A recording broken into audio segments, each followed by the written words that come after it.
Hello, hello, hello.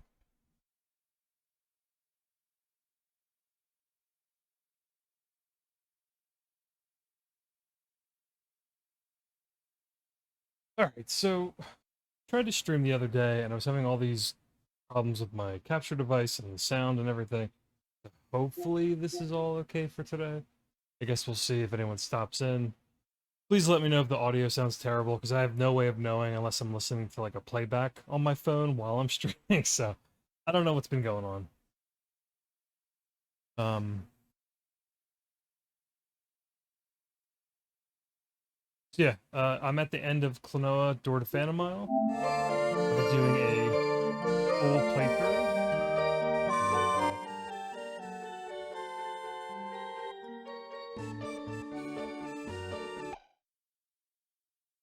We are in the last level, final world.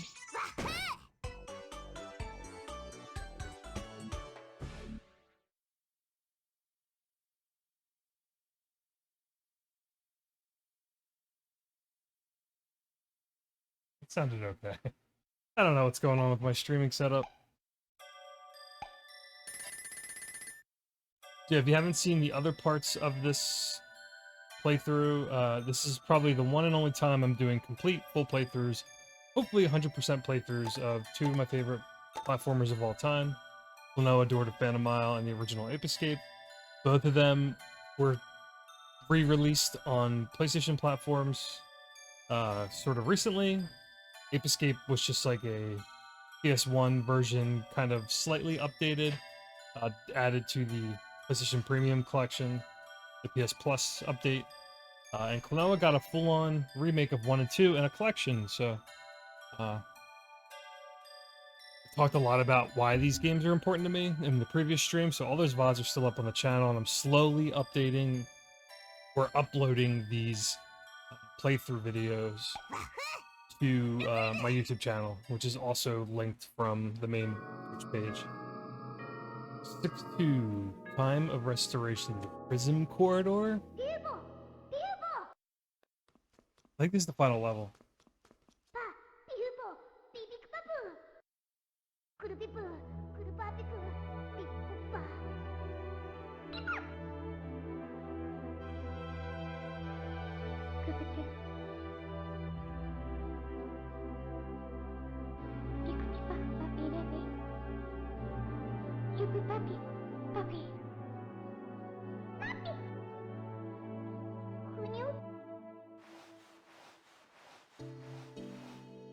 Super puppy picker, super puppy.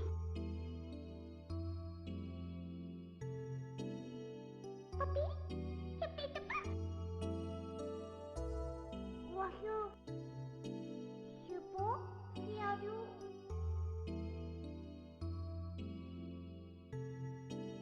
Super. Kawa.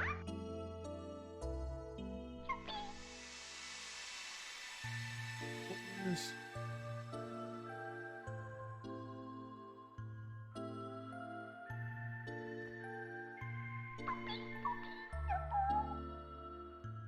Wahoo. Walu.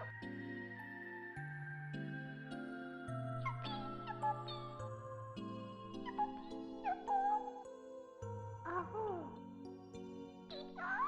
Super. Super.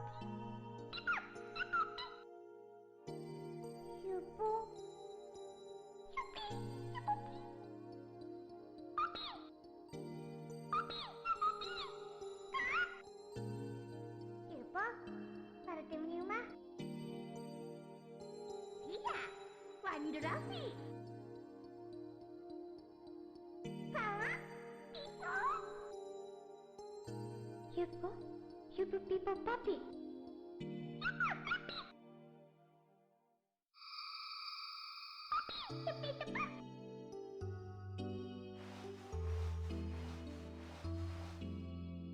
Super. Super puppy.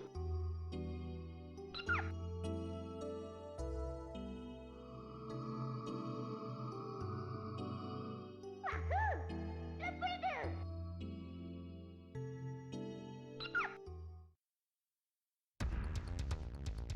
Music is dead serious.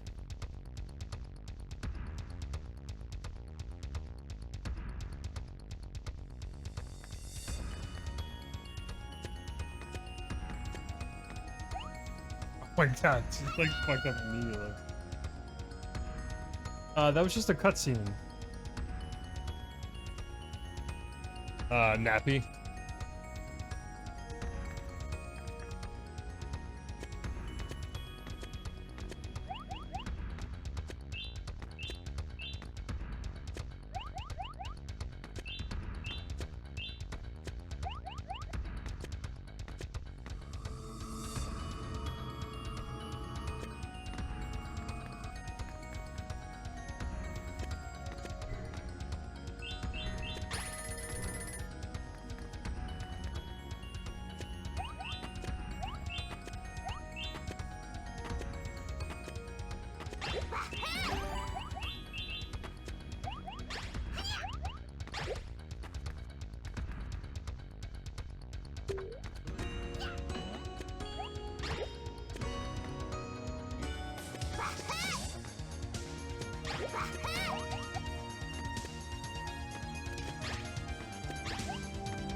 Okay, I remember what to do here.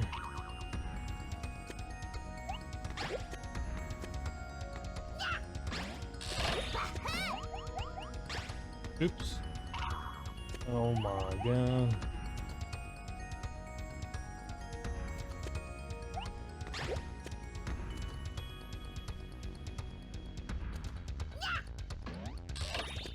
Nah, I didn't time that right again.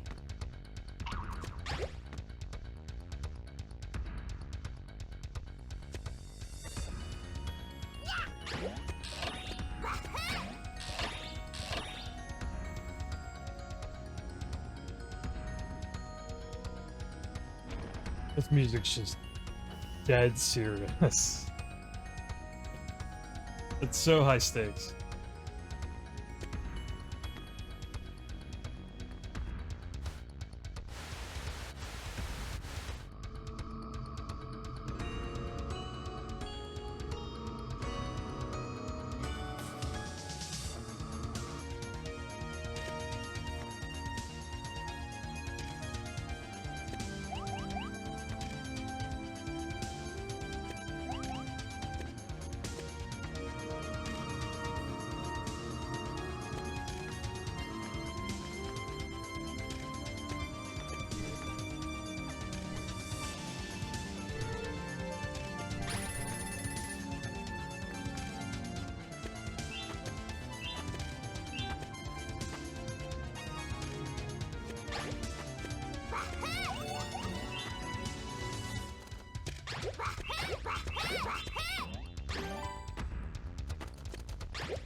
I don't remember.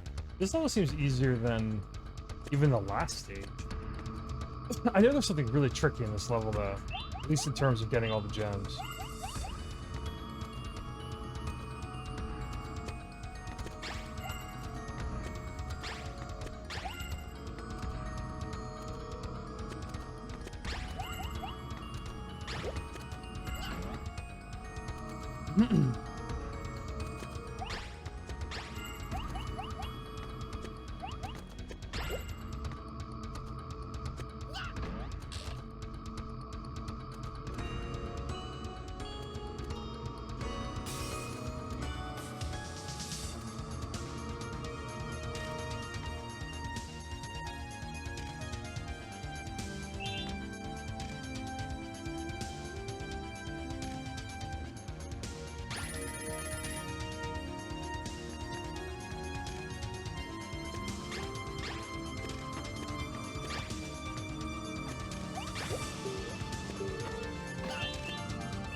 Music's so good.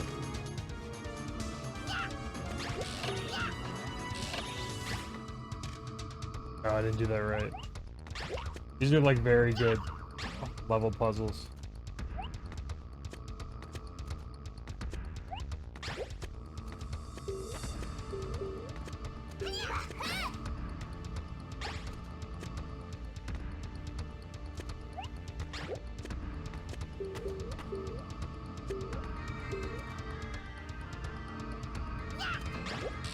This part of the track too is what left motif, like they're bringing back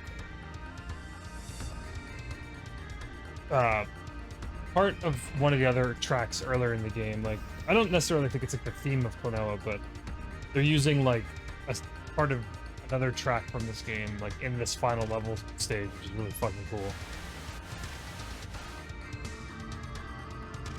It's just such a good sense of progression here.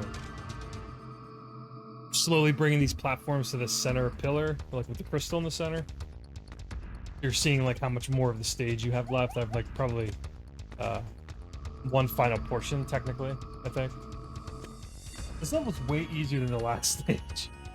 Unless something happens towards the end, I don't know where this is going.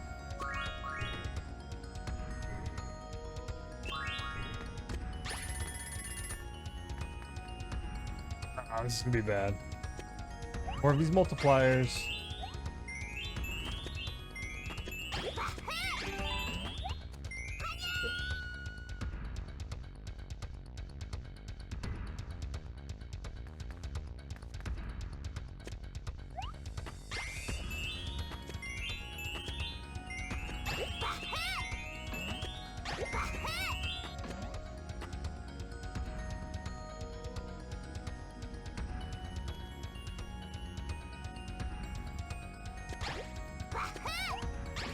Ugh.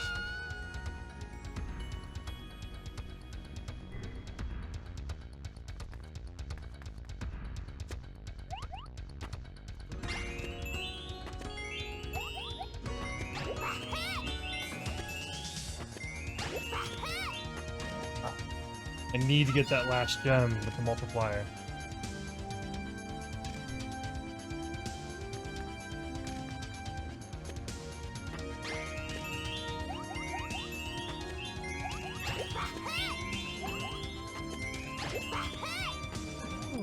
Let's change the costume. I don't want to keep losing all these lives.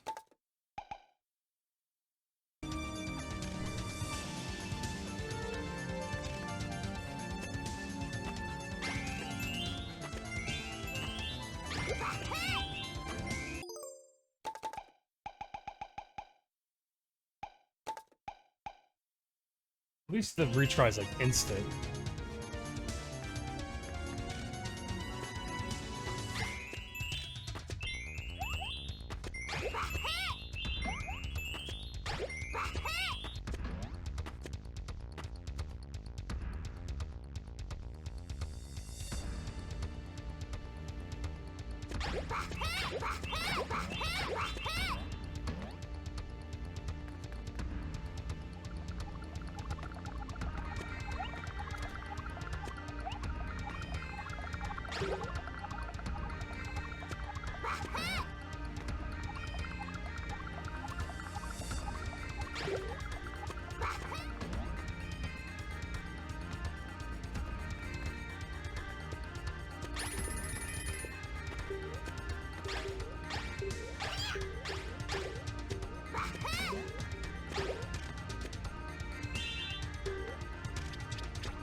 Duh.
Woof.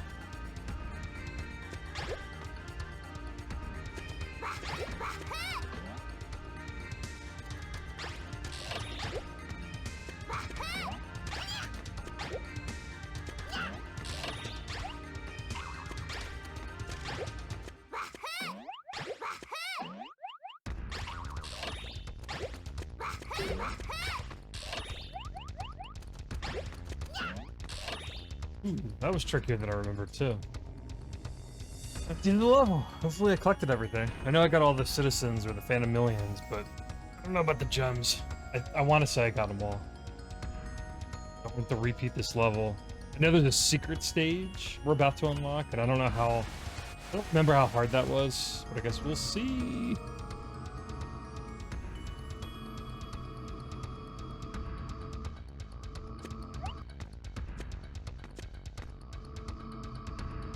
This is such a proper final level.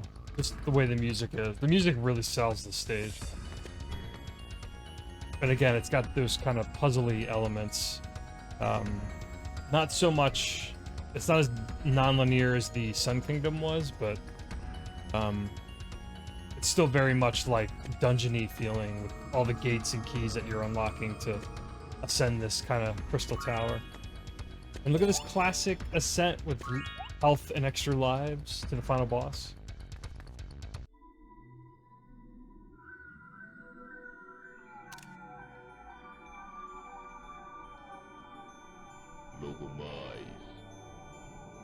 God, yes. Lost Sonic Team Nights into Dreams boss.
I wish their voices weren't so muffled still. That's like my only complaint. It's so classic. It's very like...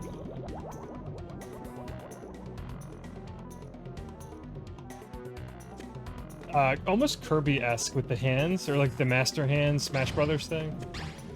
That's what it always reminded me of.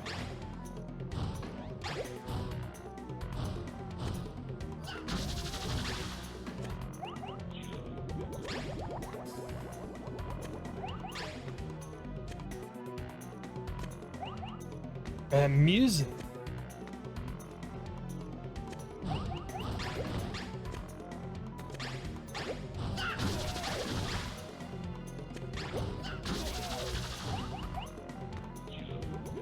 Even if the sounds are muffled, I'm kind of glad they kept it traditional.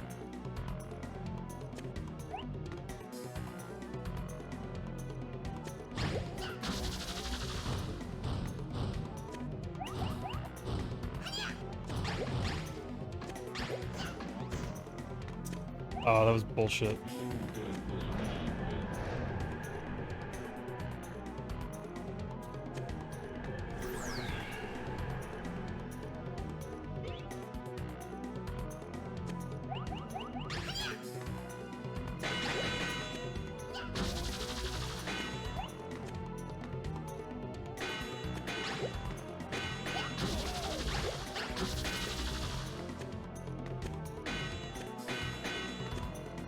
Get over here.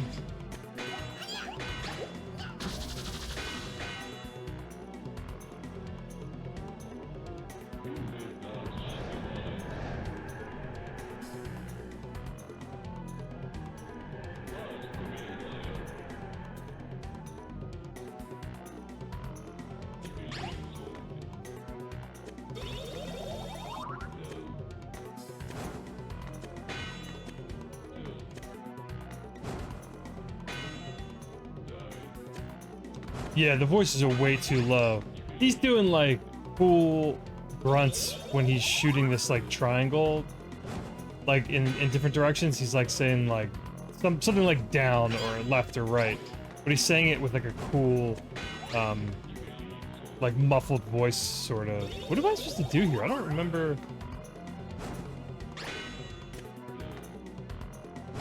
I think I'm dead. I think I need to hit these, like... I'm not doing this right.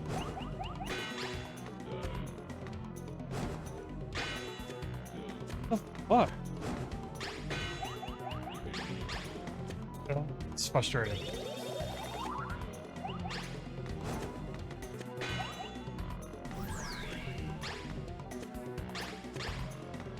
Come on.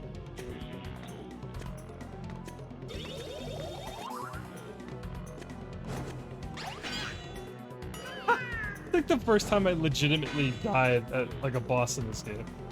Ugh.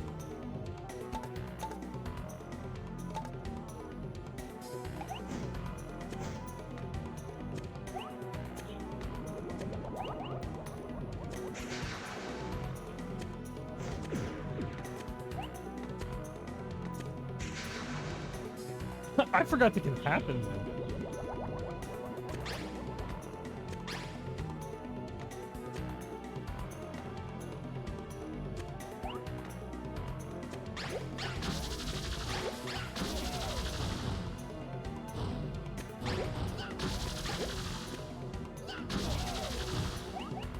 Yeah, you can get some good licks on him.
Oh, come on.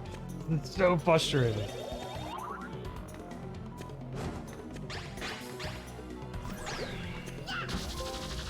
There we go. So is there just a final boss stage? I don't remember.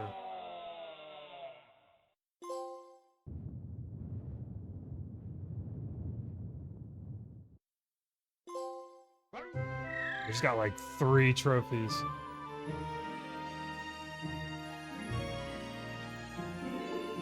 All of our friends from all the other kingdoms.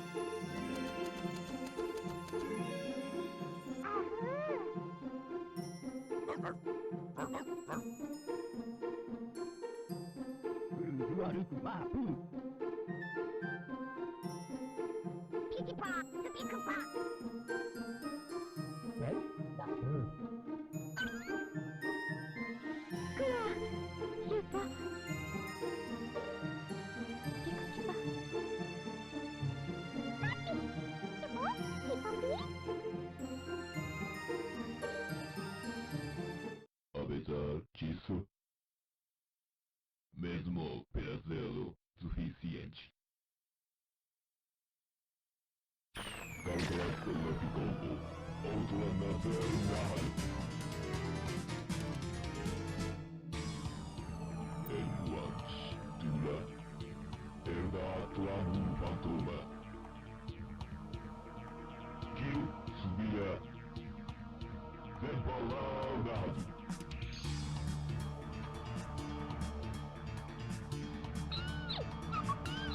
Hey, Katsu.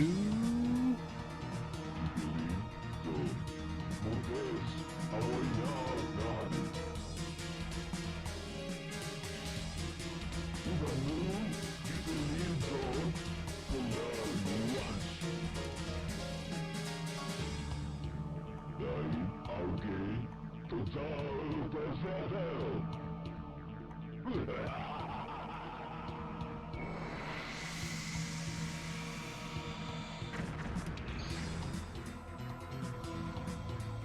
Oh, I just, yeah, I tried to put, I have like a ring light on, but it's not kind of lighting the room properly.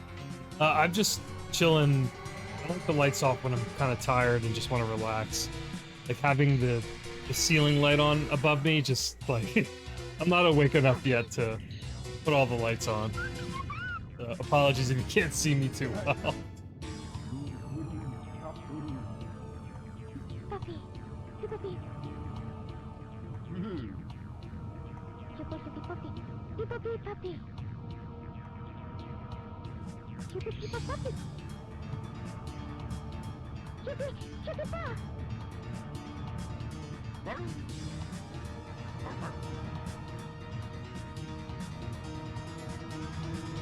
Yeah, normally I like to play games in the dark, which I know isn't very conducive for streaming, but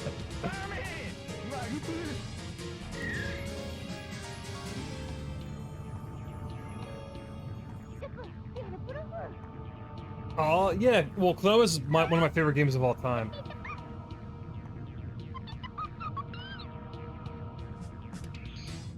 Wahoo. Yahoo. I grew up with the original release, played the Wii remake, and now I'm like thrilled that this collection exists, What did you? and that they've sort of remade Klonoa 1 again, so.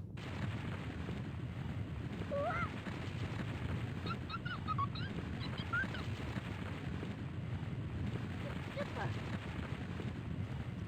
Cool.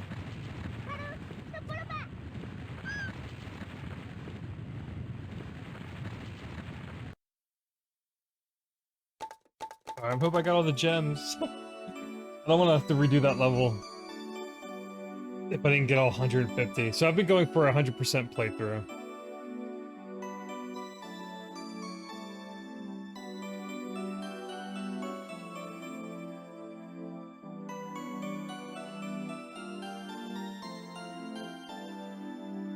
Full song is so good.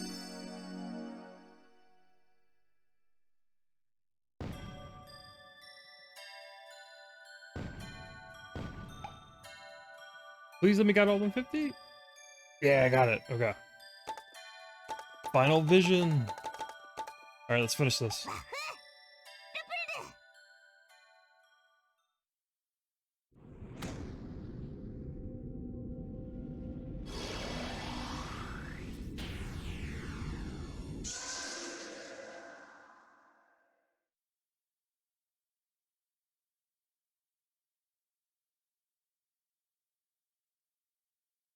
Wahoo. Super beep puppy. Super poo. Kubutu. Super puppy people puppy. Super puppy. People. Super people puppy. Can I? Baru, baru, baru, baru.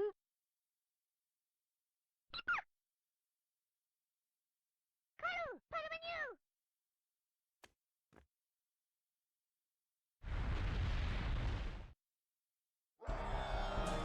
It looks like it's such a Sonic Team boss.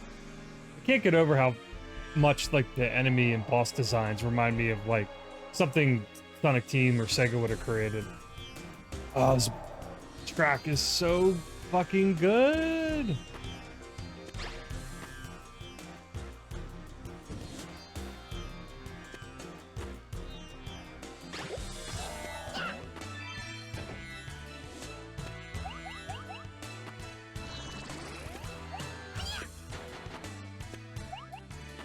Yeah, no, you're kind of right. Yeah, Kirby for sure as well. Some like Ghadius reminds me of a boss from like Knights for some reason. And I guess since Knights into Dreams was about dreams as well, and Klonoa is a dream traveler, I always made that connection for whatever reason back then.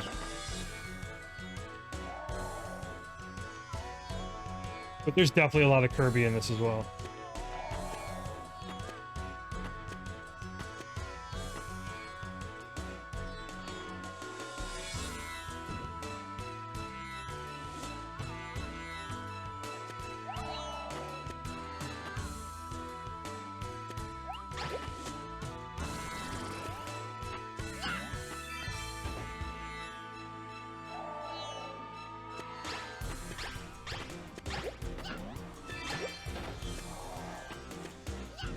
No! I remember this tongue being so hard to avoid.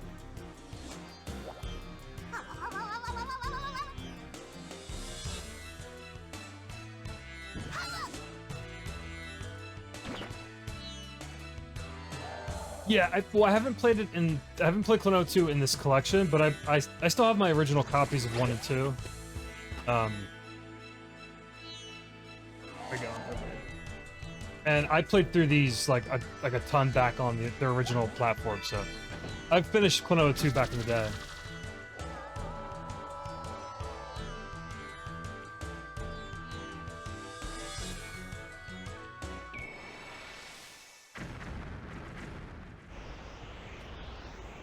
But yeah, I'm looking forward to revisiting 2 as well, because I haven't, yeah, me too. I only replayed Klonoa 2. No, honestly, I think I only played Klonoa 2 to completion, like I 100%ed it. Back on PS2 maybe once or twice maybe. But it's a longer game, like it's like a beefier game. So 1 to me was always more replayable. And I still prefer 1 to 2, mainly because of like the atmosphere and the ending especially. The ending just completely messed me up as a teenager or kid whenever... I don't remember how old I was when I played the first game.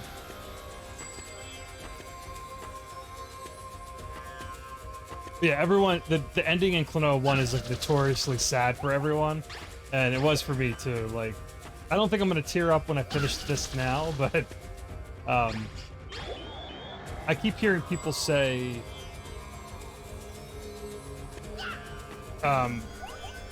because of the remade visuals, it doesn't have the same impact.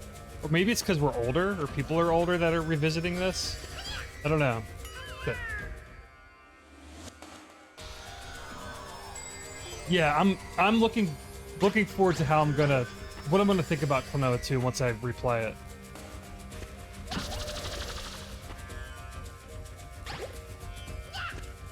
Yeah.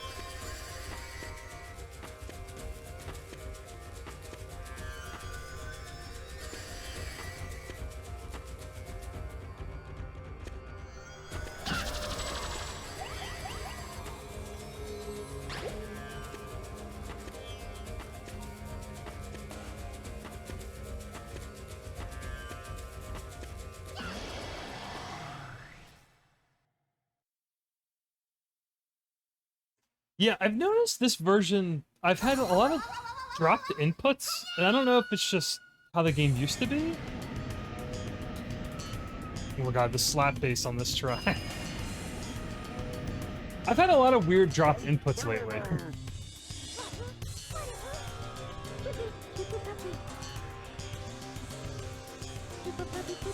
And those gem multipliers, like those fairies that you hit, those little like bubbles that multiply the gems for certain sections of the levels, getting those, like utilizing them to like the most so you get all the gems in the stage was so much more frustrating than I remembered.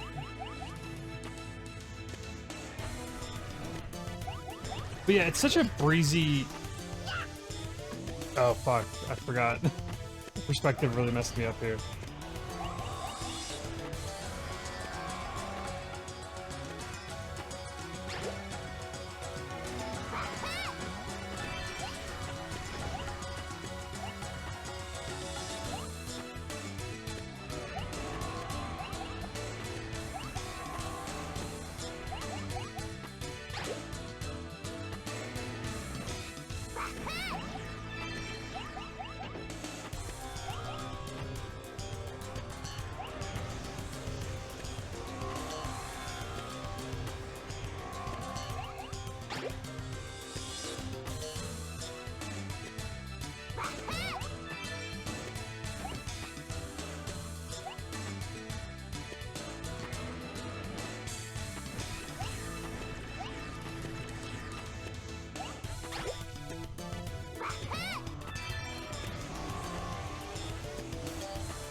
no.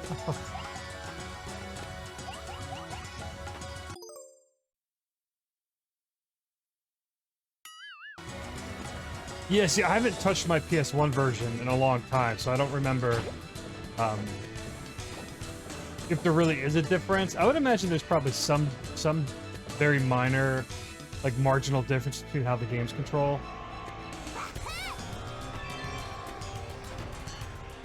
Yep. Yeah, it's everyone. Get out of here, Nanobomb or Netone. Oh, no way. Wait, what happened there? Ah! The game made me fall down a pit because I was jumping over it when the cutscene was happening. That was wild. That wasn't fair.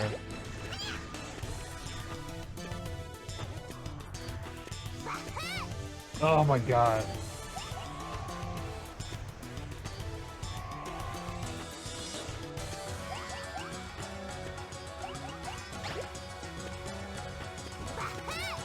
I don't know if it's ever happened to me, even back on the PS1 version. That was pretty messed up.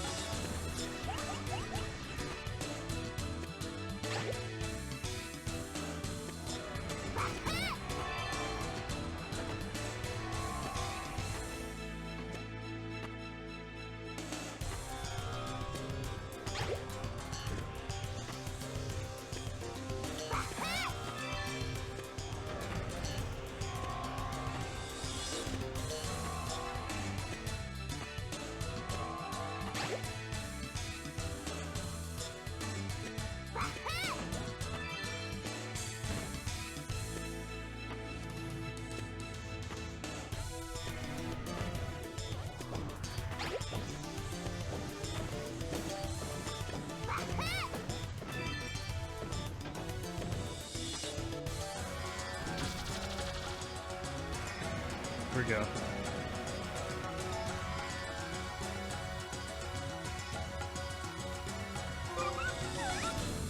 Did it!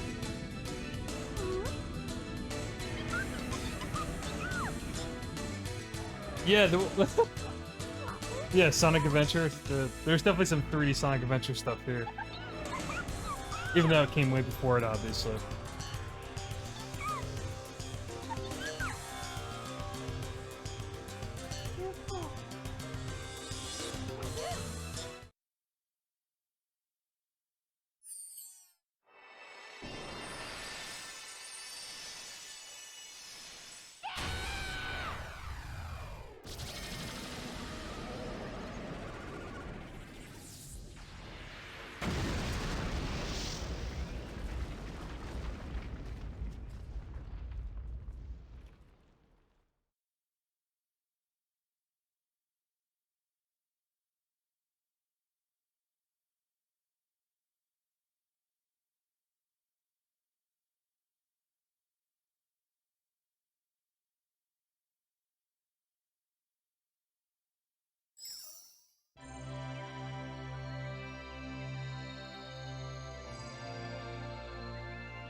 Mom, Daddy. Oh, this ending. Daddy.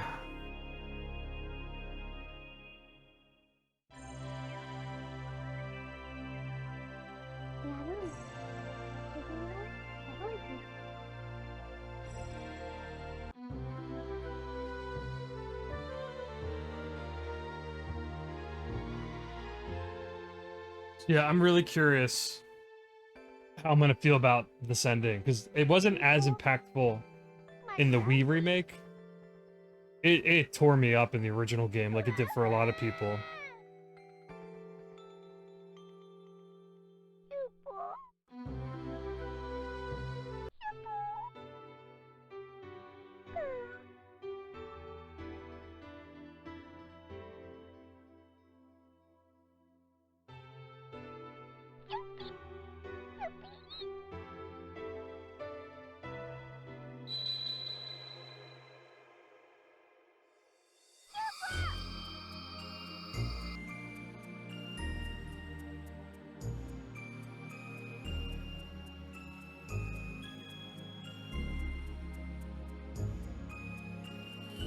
Yeah, I don't remember.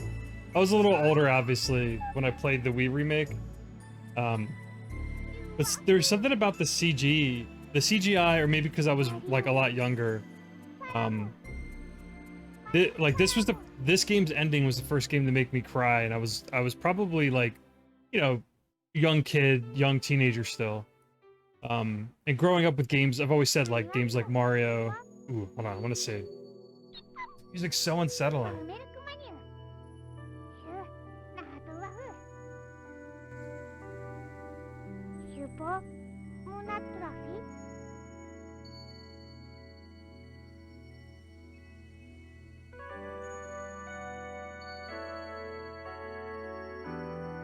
フーワキャフィマニラフィテイクワフ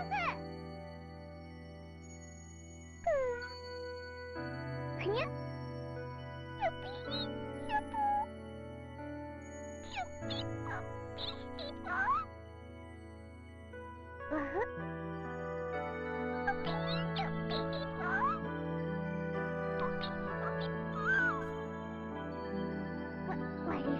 I love this track though.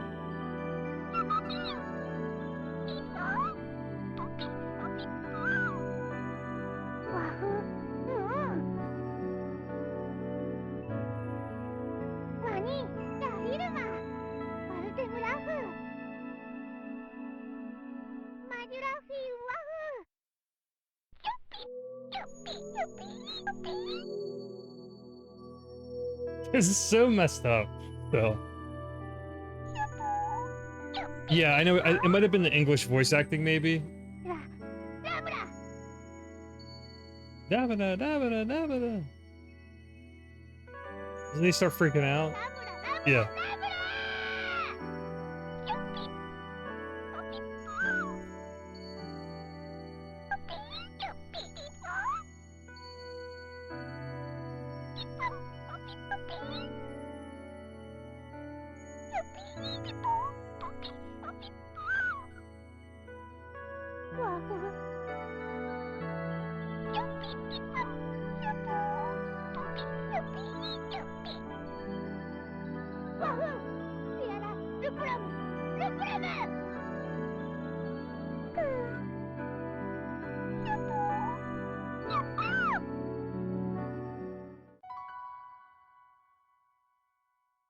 Yeah, it's just so different. It's weird that I just wanted to cut to the CG.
That's so fucked still.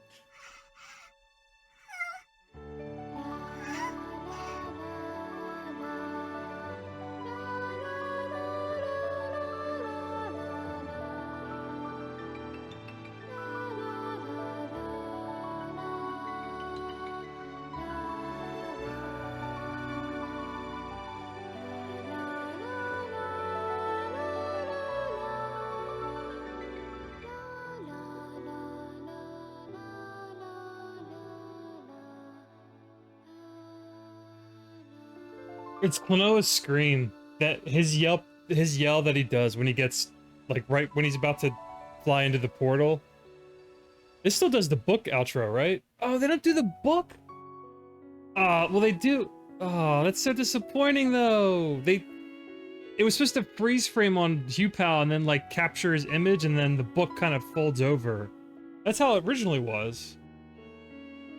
That was one of my favorite parts of how it transitioned to like the credits like this.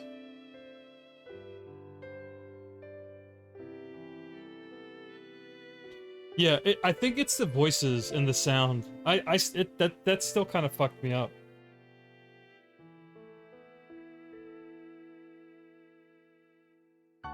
Yeah, I didn't think the Wii version did it. That's honestly the way it does the kind of what's that word? Whatever. It snapshots the scene and it gives it that like dusk. I'm missing the word in the top of my. I'm using the wrong word for that that filter that's used where it makes it look more like in the past. I don't know why the word's escaping me, but like yeah, in the original version it captures it and the book kind of like fades and transitions on the screen. That went to cut to black and then go to the book. Like I didn't remember the Wii version being like that either, so it's disappointing they couldn't redo that properly for this one either. And I don't know, there's something about that original, maybe it's just we had to be there, or you had to be there for it. But like that original CGI was just so like raw and like it felt so, I don't know.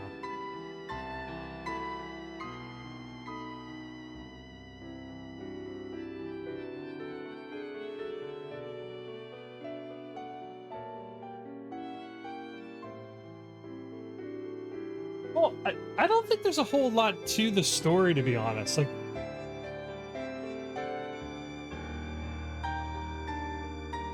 I wouldn't say, honestly, the ending makes it for me. I've always thought the ending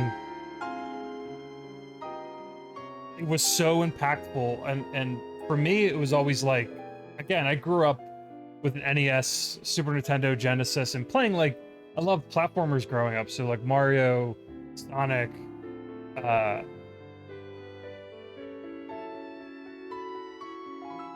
you know, Donkey Kong Country, and none of those games ever had like this kind of moment. So I think to me, even if the story, ooh, they put your PSN name on the book. That's cool. That's definitely new. I like that. That was a cool little touch. Ooh, this looks new too. For your fan, did they used to say that? That's classy. It's so fucking classy still.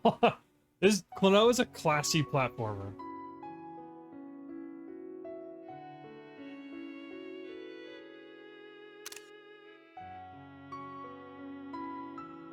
I love this track.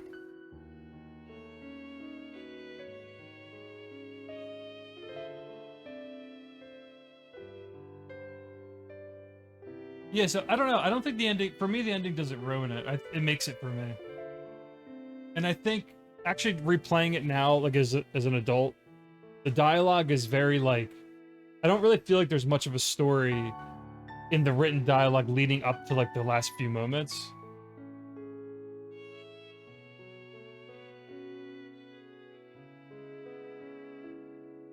Yeah, no, I'm with you. I agree. It felt like a childhood friend. Pal and Klonoa. Or even like almost like an imaginary friend, like someone like Klonoa maybe didn't really have friends, like, or like think of a kid who didn't have friends and then they kind of have to make up their own friends. Like Klonoa always gave me that vibe as well. Like you can interpret kind of the whole setting in a lot of different ways, I would imagine. And that's what makes him getting ripped away from the friend that he made in this dream world like even more devastating. He's like, where the fuck's Klonoa going? Where is he coming from?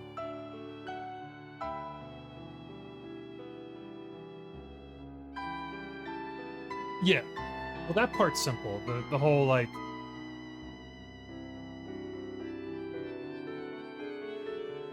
but even then, like you're rescuing a princess like in kind of classic Mario terms, but she's singing a song of rebirth that's like kind of resetting the world, which is pretty dark, or it's a little bit more involved than just like, you know, Mario rescuing Princess Peach and then everything's happy and fun. Like this princess had like some, you know, song that she had to sing no matter what.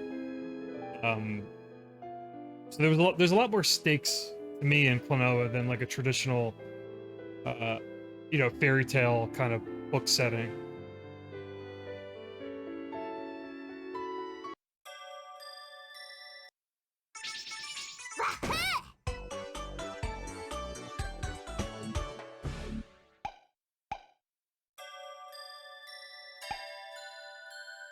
About 3 hours to...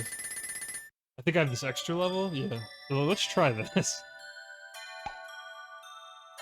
Ooh, hard difficulty. This is what I'm curious about. This is all new stuff. And time attacks, so there were time trials.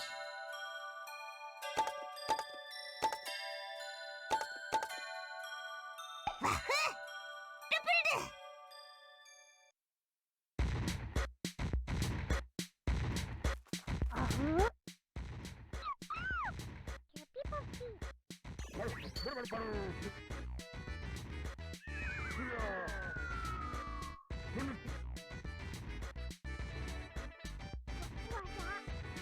Yeah, I don't remember Klonoa 2 ending very like interestingly. Like I don't remember the story at all.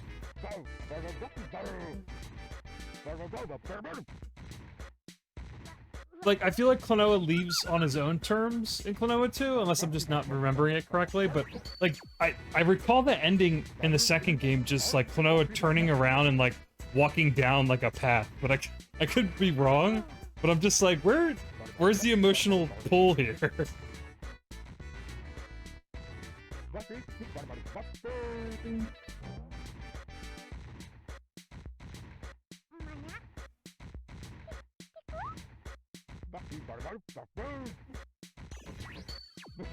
Okay, yeah, so he gets a hug at least.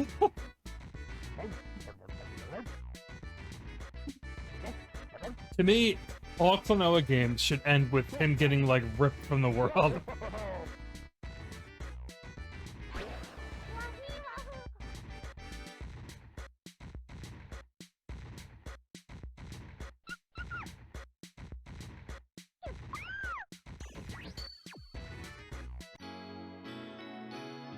Oh, this track's awesome!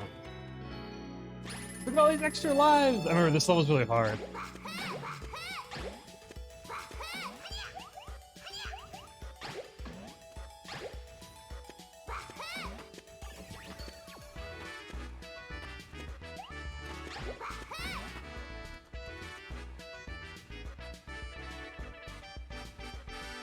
No, I don't mean getting hurt, but I feel like maybe that's not the way I'm looking to phrase it. I like the idea that Klonoa isn't supposed to be where he's supposed to be, and maybe I'm wrong in saying that that he should be forcibly removed from wherever he's dream traveling, I guess you could say. I don't know.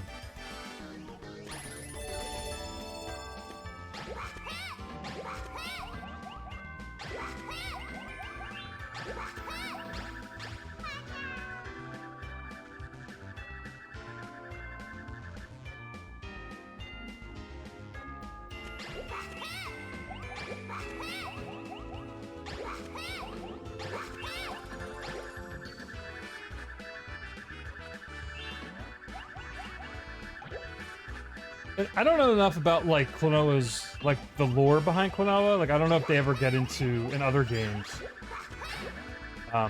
like, what world is... Oh, shit. What world is Klonoa from?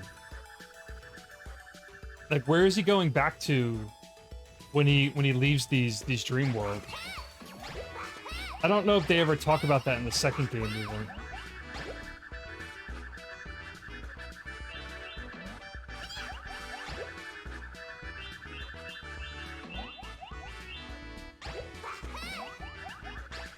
Damn it.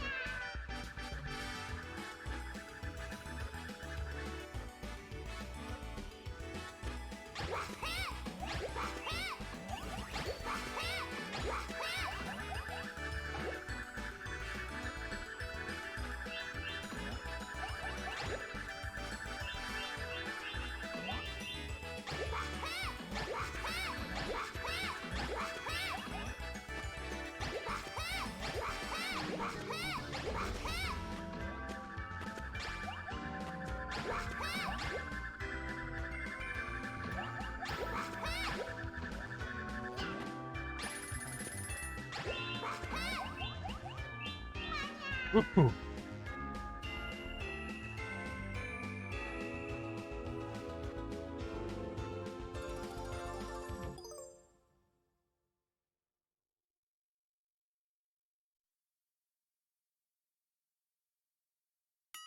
Yeah.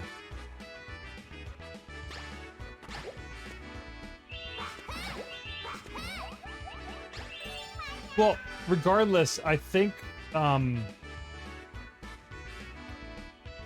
really hope these games do.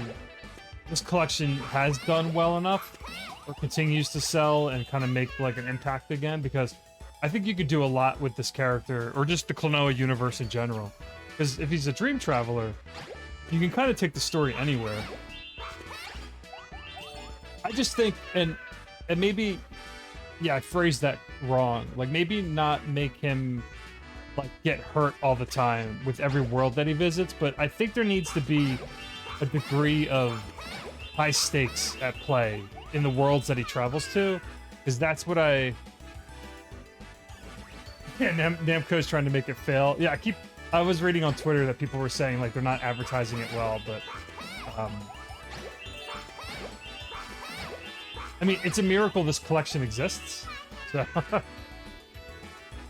but yeah, I think the core of Klonoa at least needs some emotional high stakes like scenario. That's what kind of makes it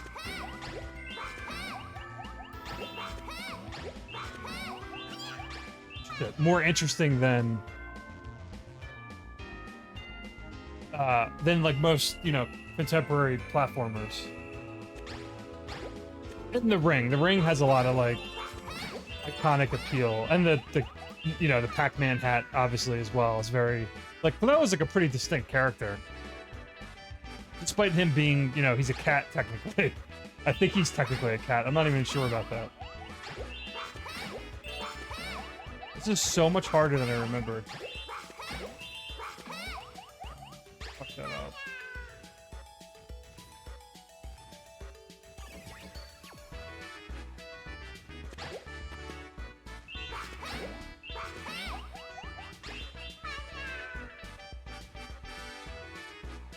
Well, the fan base is definitely pretty rabid with Klonoa. Like, I've been trying to talk about it.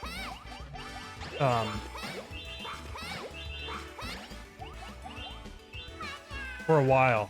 I mean, my emotes on my channel, this channel is like loosely a part of my Twitch channel is dedicated to Klonoa. Like, all my emotes are like my little character face with Klonoa's like floppy ears on them.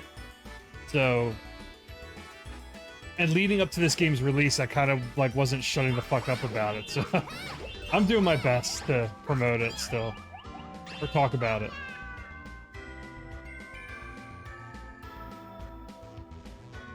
This is driving me nuts.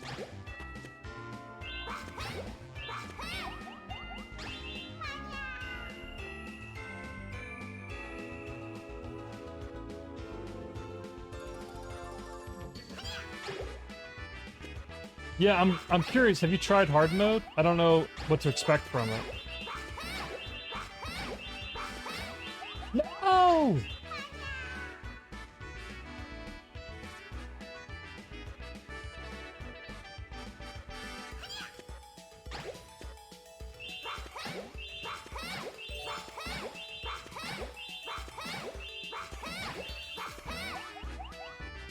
Oh my god. Is it pretty tough? Because I mean, this game's not that hard.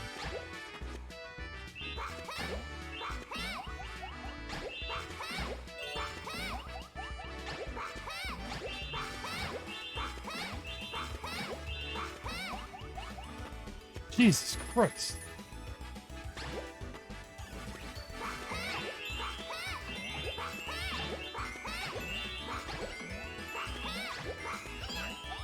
What a disaster.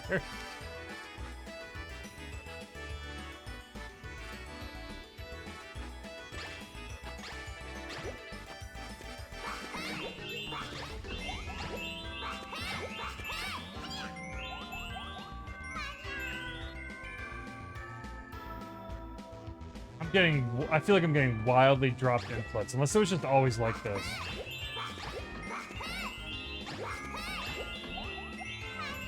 Jeez.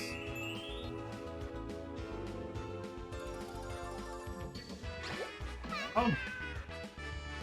I'm telling you with these controls.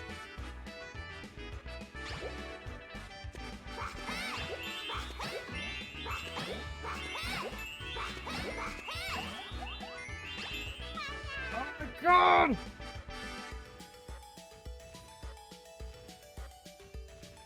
Oh, that sounds cool.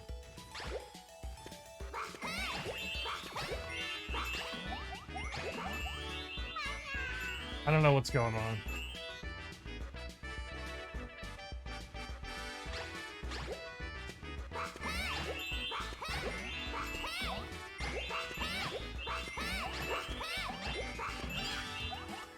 Are you kidding me?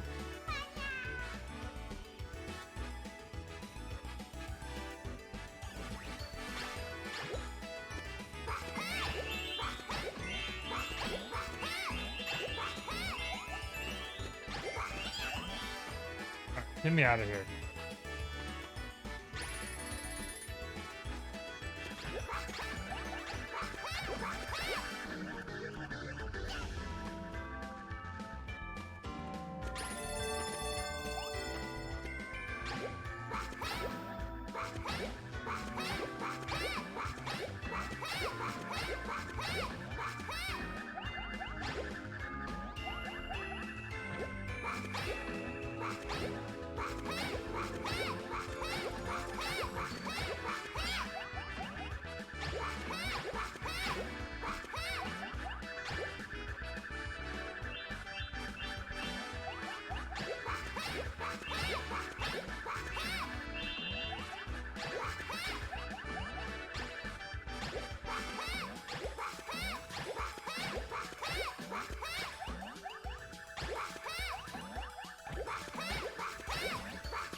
Oh my god.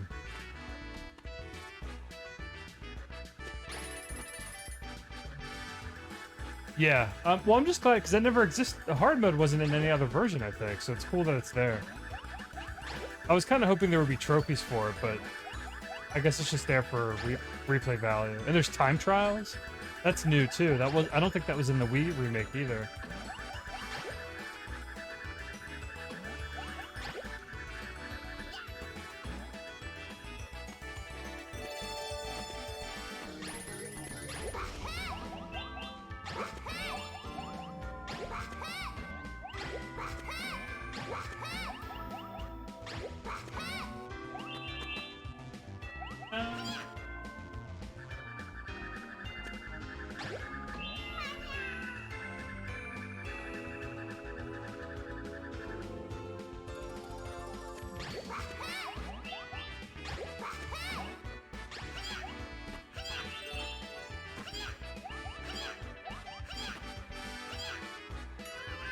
Slippery controls.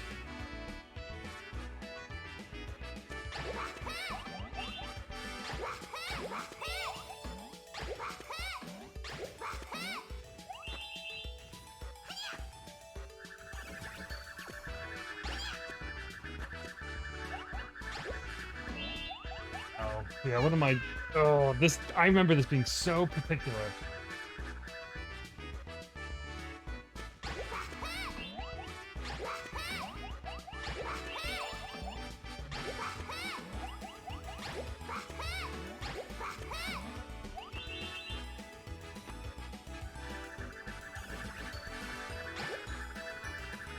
So I gotta come down, jump down on it.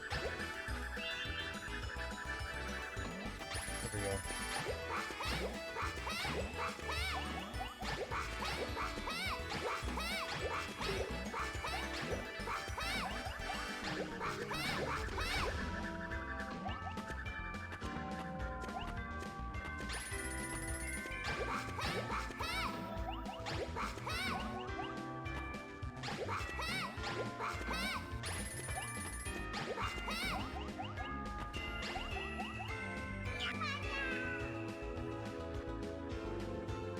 Yeah, someone, it's funny you say that, because someone came into my stream, like, last week sometime, or a couple days ago, and told me the same thing, too. But, like, if you don't want to be burning through your lives, like, restarting to get all the gems, just change your costume. And I'm like, ah. Did I finish it?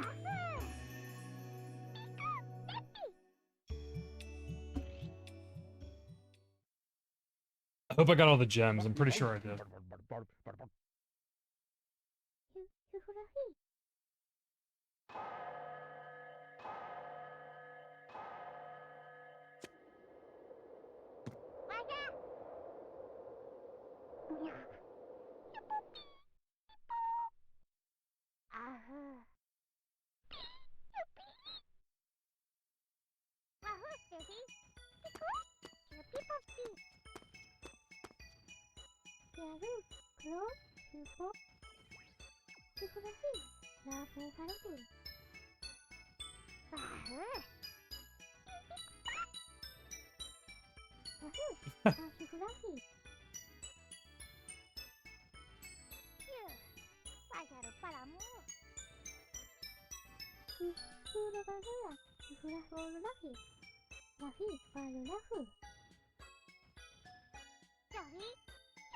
Oh, I forgot. A music player. That's so cool. Very rarely do games, like, contextualize, like, an unlockable, like, a music player in the menus.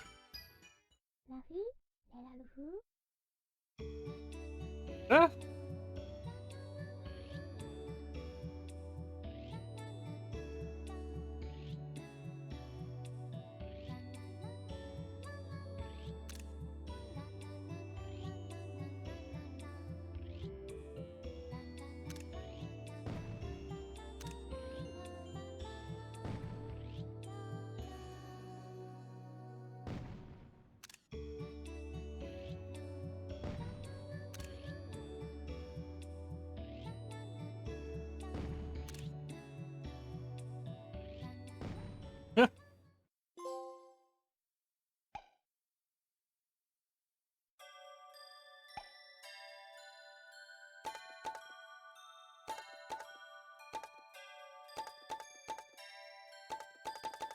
Oh, so did I... Yeah, oh cool. I got all the gems. Oh wait, so is... hard mode? Is time attack a separate... It's in the stage select? Whoa, what is this? Oh, it's just the boss rush? They only do time attack for the bosses?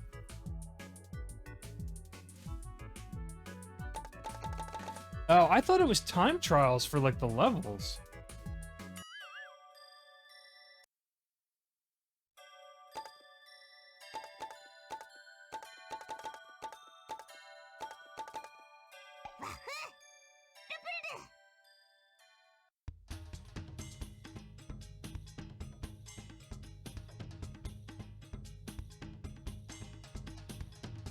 Oh, so it is in the levels as well.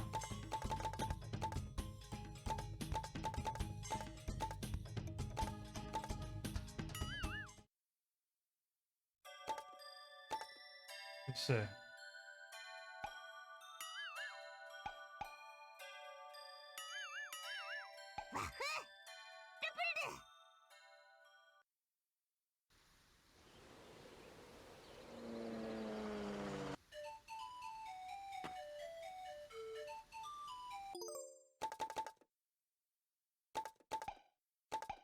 Oh, is there something on um, the title screen, maybe? Like I have to back out, start a new game sort of thing? Like hard mode?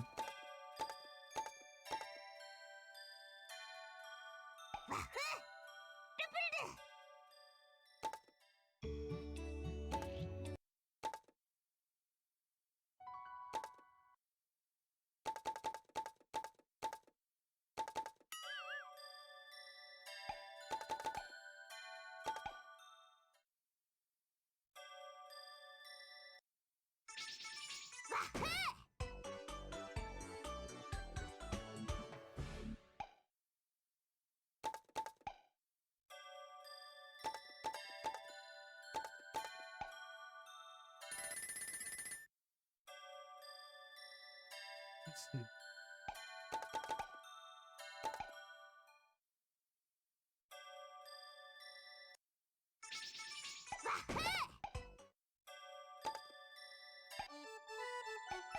Alright, yeah, there's the hard. Oh man, that's rough.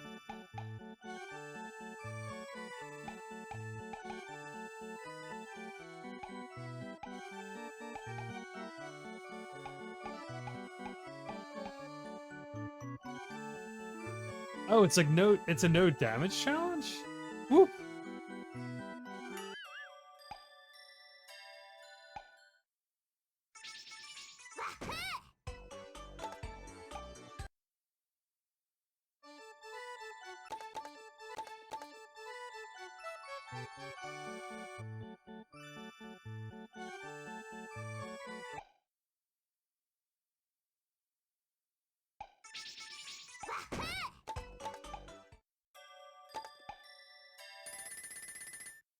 I'm just gonna try one of the time attacks. I just want to see if, like,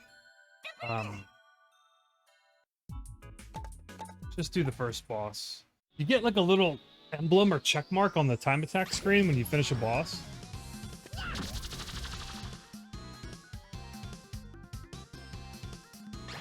Yeah, that no damage thing sounds cool.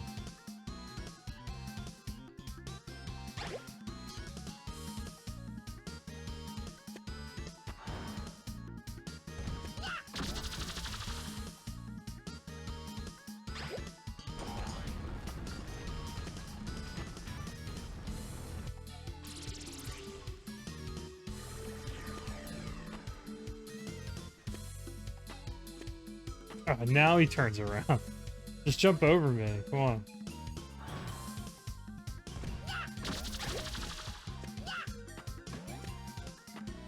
Got invincibility frames.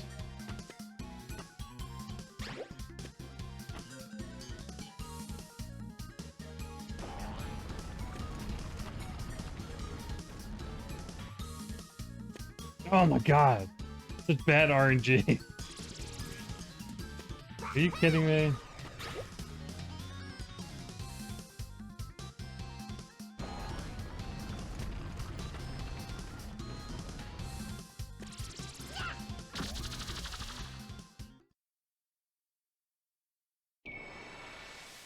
Yeah, this track is awesome.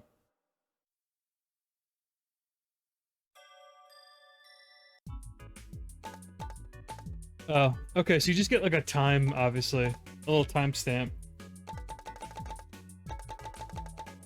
That's cool.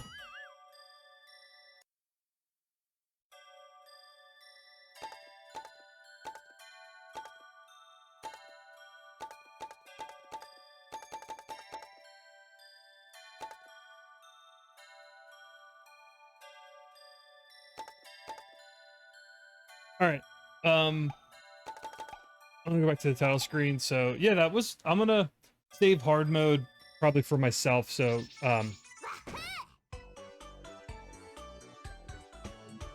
for this channel or how I stream generally, I usually just stream like an hour or so of like new game impressions or just sharing my thoughts on like anything I'm currently playing that's not a full playthrough. So this is the first time I've intentionally done a full playthrough of a game, and mostly 100%ed it outside of, I guess, whatever that time attack stuff was, and the hard mode playthrough, which I'll just do on my own probably. But yeah, that was Klonoa, one of my favorite platformers of all time. The ending didn't hit me. It still kind of messed me up, but it didn't hit me as hard as the original version for a variety of reasons. But I think this version has some issues, or at least maybe I just prefer the original. I think a lot of people just if you played the original, you most likely prefer that version of the game. But the fact that this exists is a miracle or wild enough,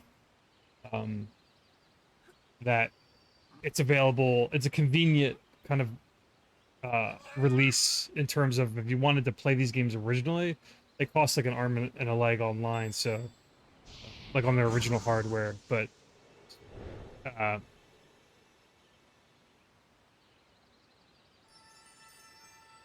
I like this more than, I think this is better than the Wii version, and I like it more than the Wii version, obviously. Uh, I'm not following sales or anything, so I don't really know how well this is doing. I would imagine it's selling better because the Wii version bombed. But yeah, it's still a classic. It's just as fun, a little frustrating at times, like I remembered it being. Mainly if you're going for 100%, it's a little rough. If you're not familiar with like how some of the levels are structured or how the controls kind of work, but again, to me, Klonoa was special because growing up with games like um, you know, Mario, Sonic the Hedgehog, Donkey Kong Country, like they weren't serious. There was nothing serious about those games. So when I played Klonoa, I'm like, oh, this is a 2D platformer. It's cute. Like you're a little cat creature who's traveling in a dream world. And then you get hit with that gut punch at the end. And there was nothing else I played at the time that was like that. And then just add that to the whole 2.5D perspective, which not a lot of games at the time were doing that outside of Pandemonium that came before it, or Tumba, which was around the time or maybe a little after or before. I think it was a little after at the same time, Tumba 1 and 2. Yeah, it's just there's nothing else like it. This sold 1 million on Steam? I mean, that's awesome if that's the case.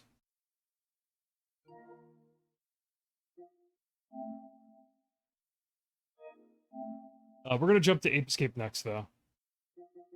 That was part 2 of my playthrough streams. If you're familiar with Ape Escape, Katsu.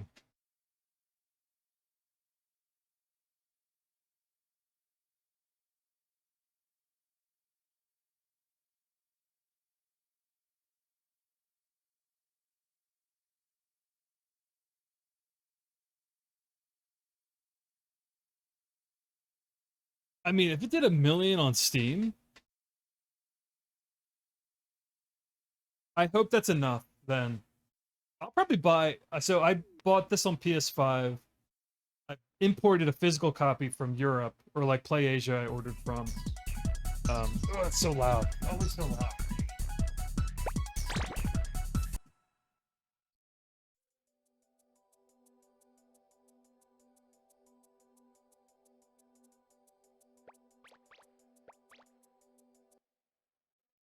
I hope that that gives Namco enough sign that say like, hey, maybe we should make a new one.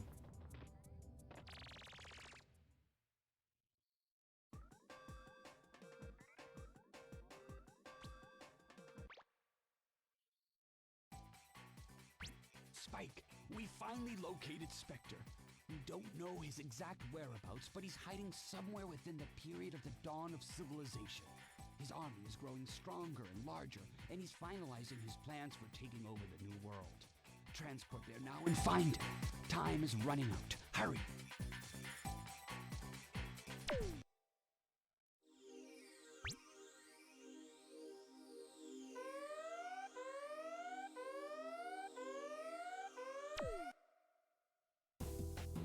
Yeah, you're right.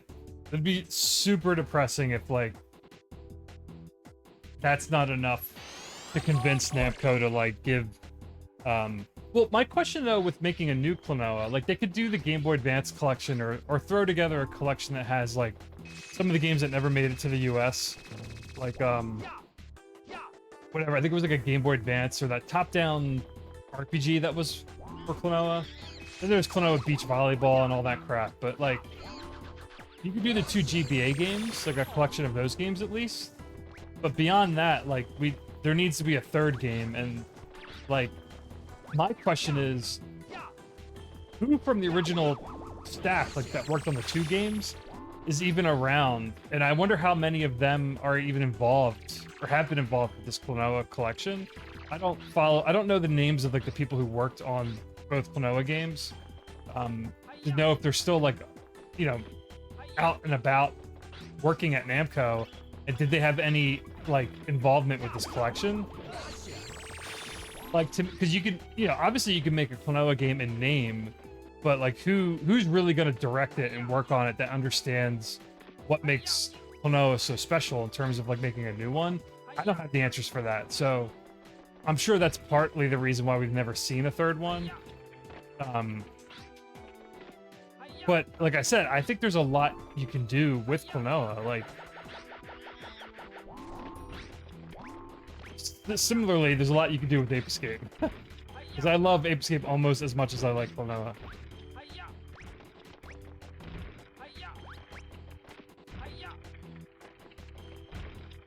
Oh my god.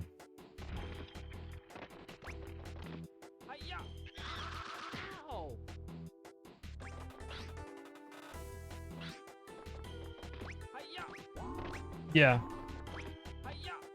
So I think that's the question, and that's always where I stand when, like, as much as I want sequels to a lot of like series that I grew up with that are really important to me, realistically, it's like who's even there at Namco or at the studio that, you know, originally made the Klonoa games? Like, who's even around to work on it? So,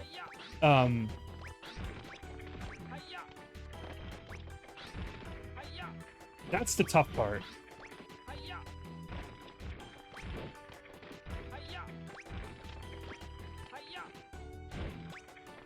Oh my god, this monkey's nuts!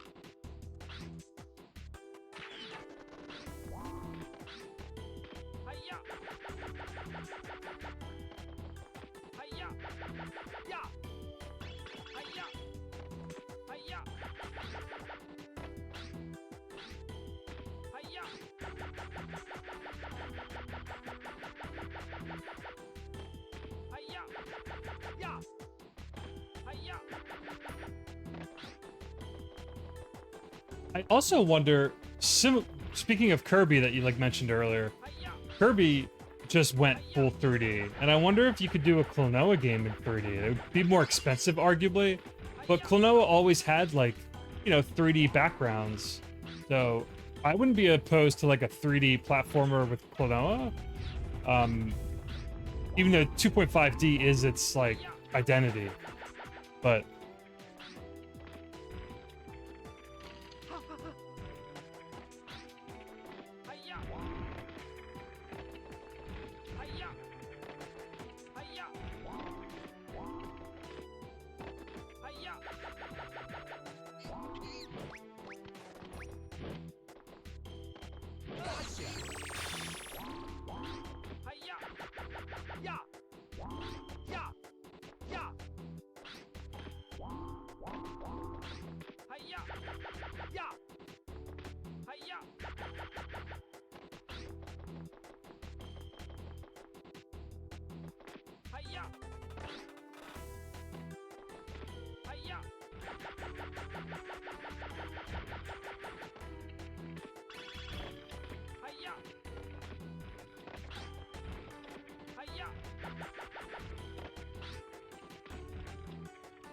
what is happening there? Oh my god. I forgot it. I'll come back. There's probably either a Spectre coin over there or like another monkey I can come back for.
Oh no! Oh shit.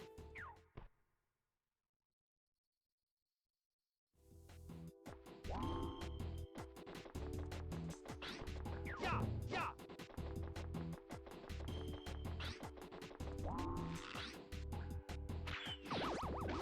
Hi-ya. Yeah. Gotcha.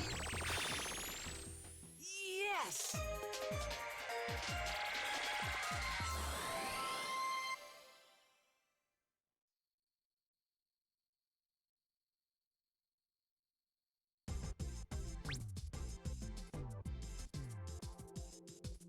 You did great.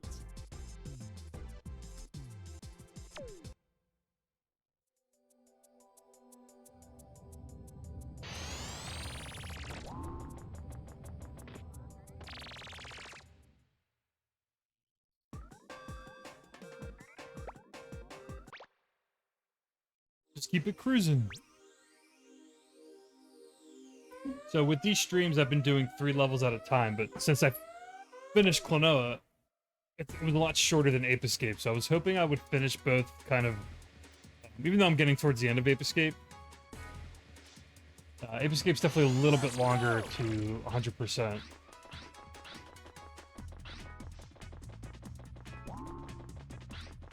This track's awesome. Look how good the music was in this game, too. Hi-ya. Hi-ya. Ow. Ow. Oh my god, are you kidding me? Hi-ya.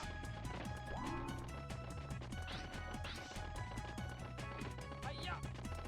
Hi-ya. Hi-ya. Yeah. Gotcha. Hi-ya.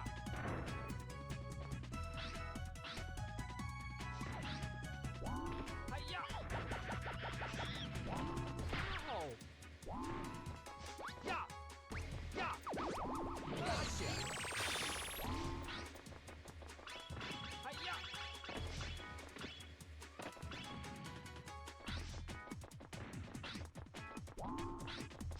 Hi-ya. Hi-ya. Hi-ya. Hi-ya.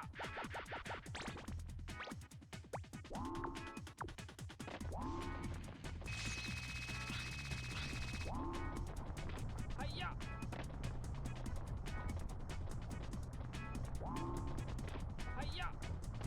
Hi-ya.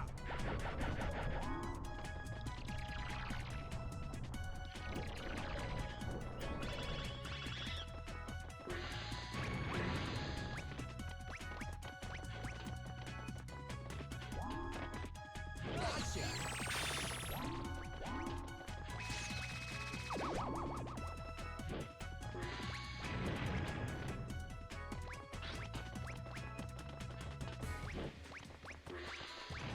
Ow.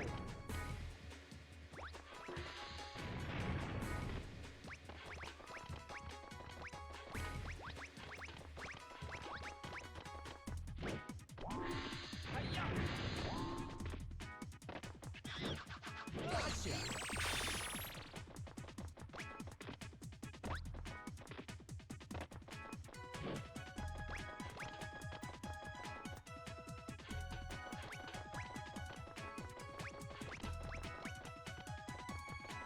Gotcha. Gotcha. So ridiculous.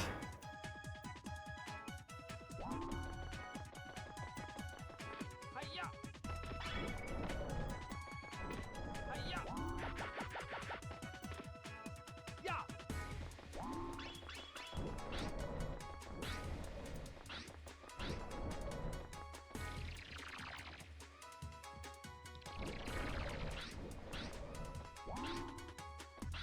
Hi-ya.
Whew.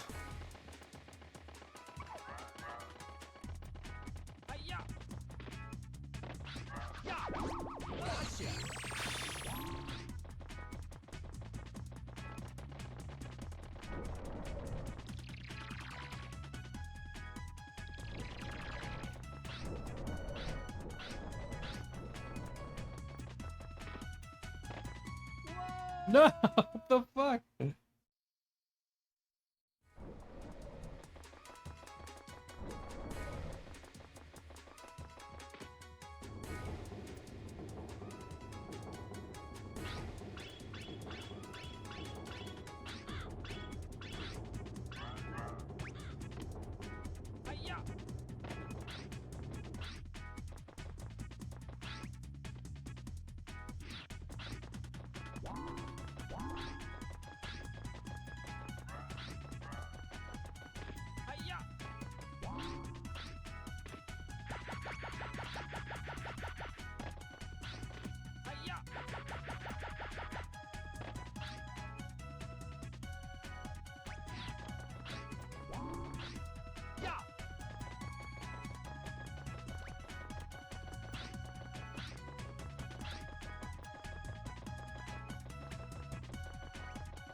Alright, that's that level. One more level, and then we'll probably call it a day. Still debating how much of this game I'll 100% on stream. Now that I'm done Klonoa, I don't know where to call it quits on these two playthroughs. I still have another world or so, and then the post-game stuff in Ape Escape, which is a lot more than anything that Klonoa has to offer, unless I do some of the time attack stuff or hard mode playthrough on stream, which I don't know if I will or not.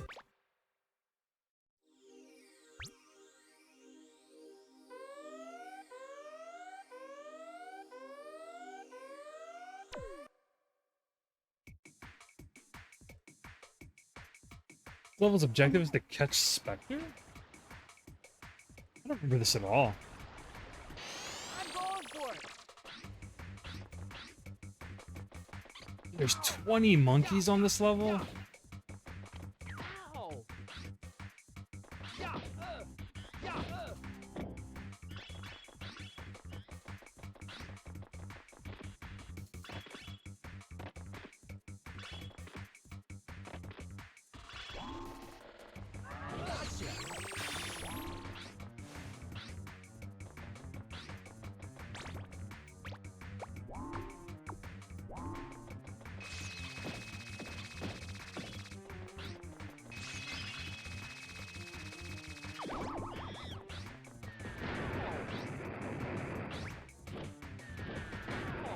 Oh my god.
Ooh.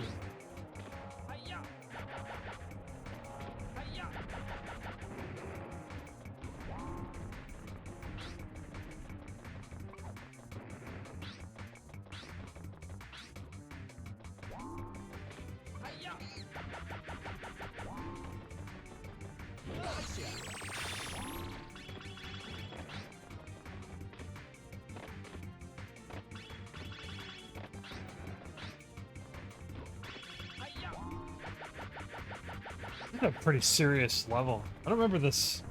I know there's one more world after this, I think.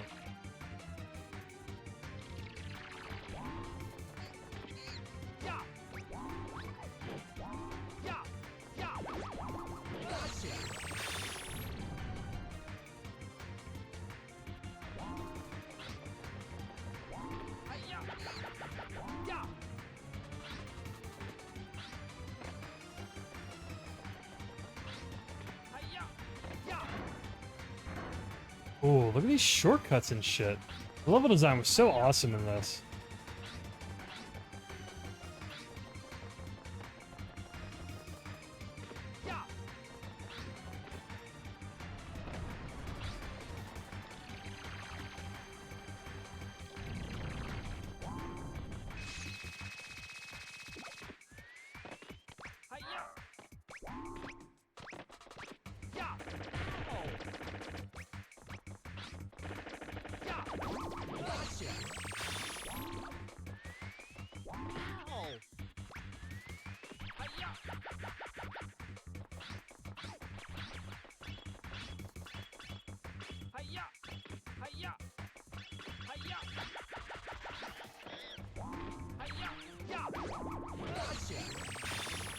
I noticed like jumping down on top of the monkeys, like doing a jump sword attack into the net grab seems to be like a way to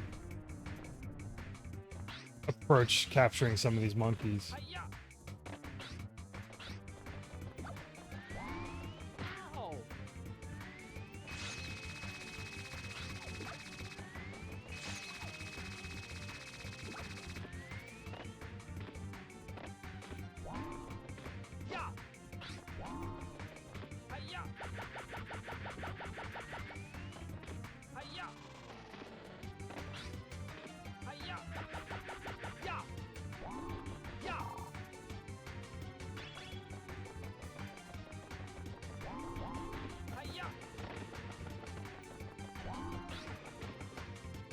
Ah!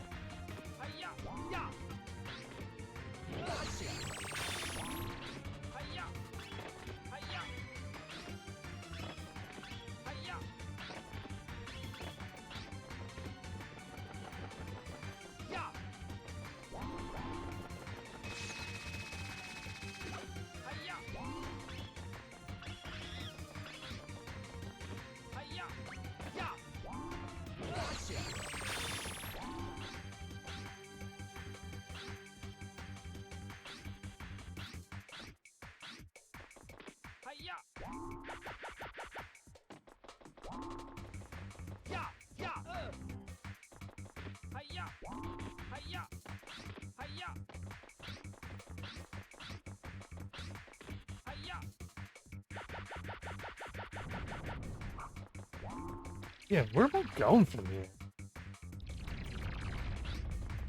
I guess I'm going right.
He's got a funny pattern.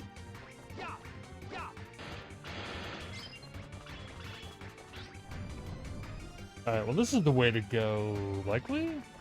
I just want to finish these levels, because you can't capture every monkey or collect everything until you get all the gadgets, and I don't have all the gadgets yet. I think I'm missing the RC car.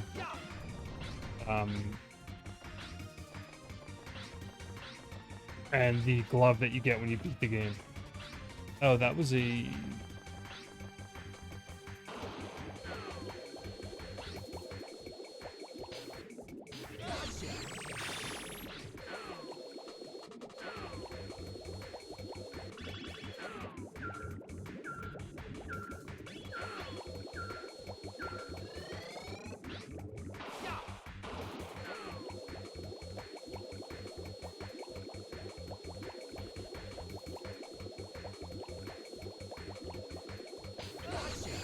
Monkey was just sitting there. What was he doing?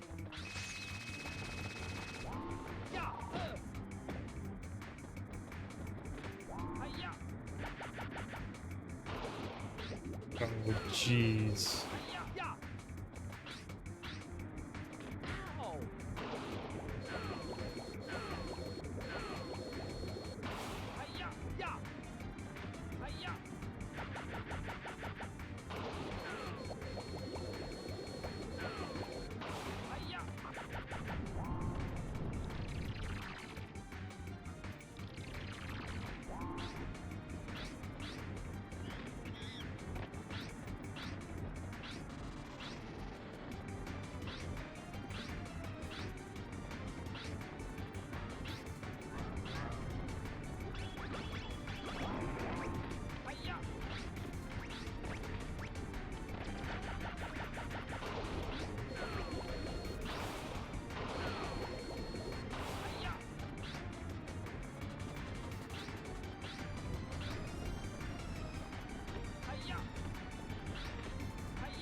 This is like, it's just crazy. This is like a straight up dungeon as well.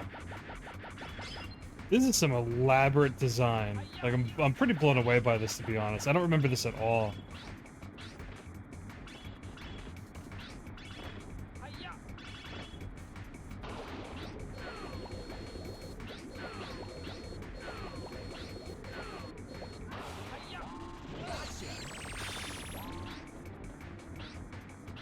So where's...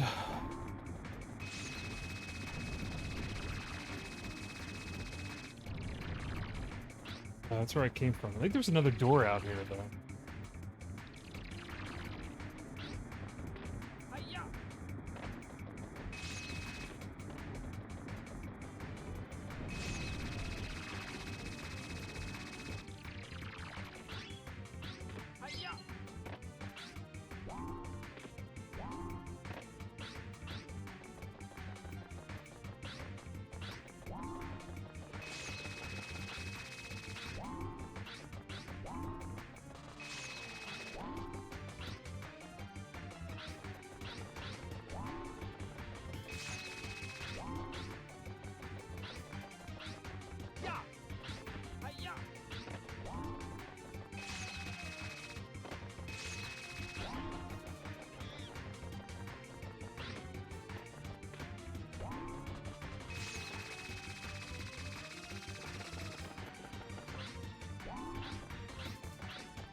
Yeah, this is a super well-designed level. I can't believe how, like, intricate this is. It's like a straight-up dungeon with shortcuts and backtracking, and on top of, like, having the monkeys to capture as, you know, your main objective or whatever. That's wild.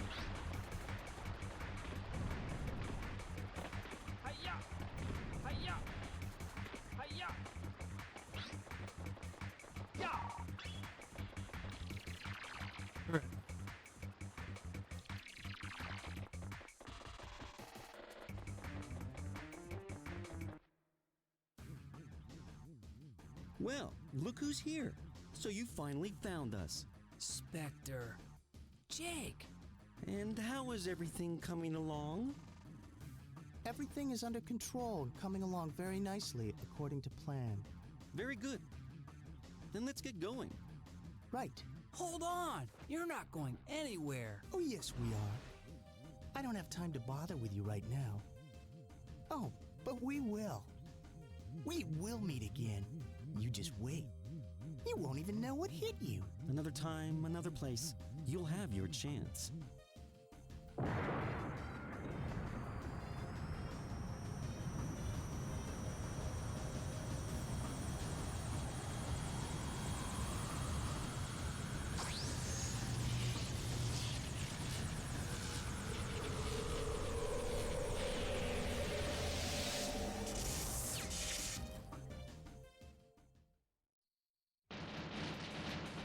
Oh shit!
Yeah, exactly.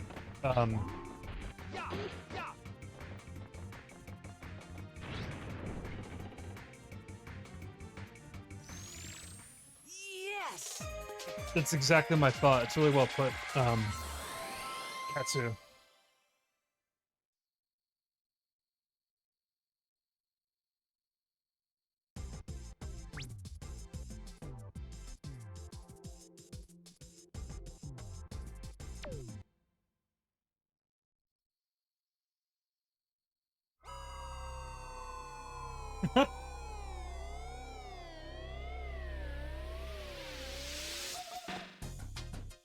Hey, wait a minute! What's going on here?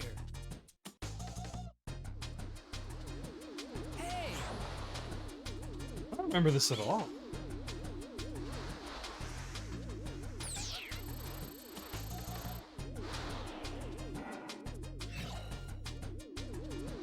Whoa! Look, it's a UFO! No! Get inside! Whoa! Please help me!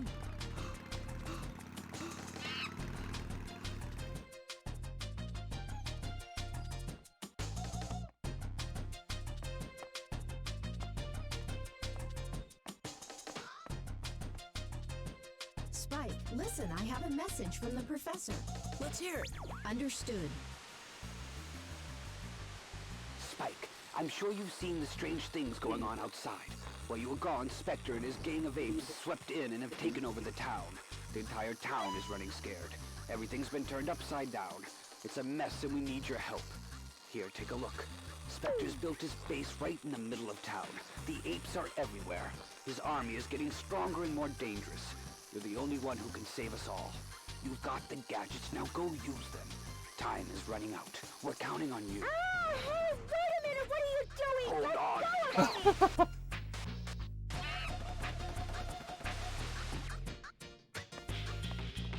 So classic. I want these games to come back really badly too. There's so much you could do with Ape Escape. With a proper sequel. Let me save really.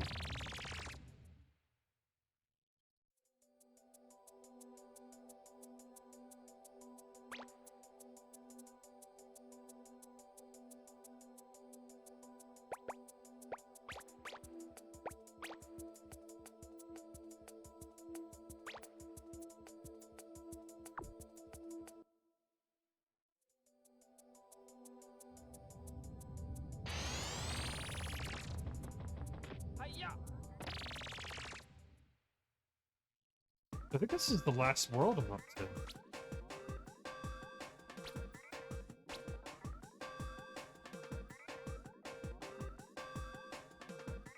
Futurama.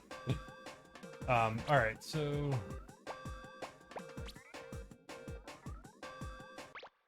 Do you get the RC card here?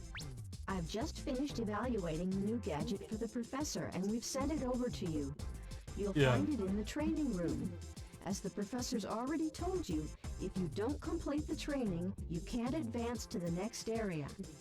Good luck.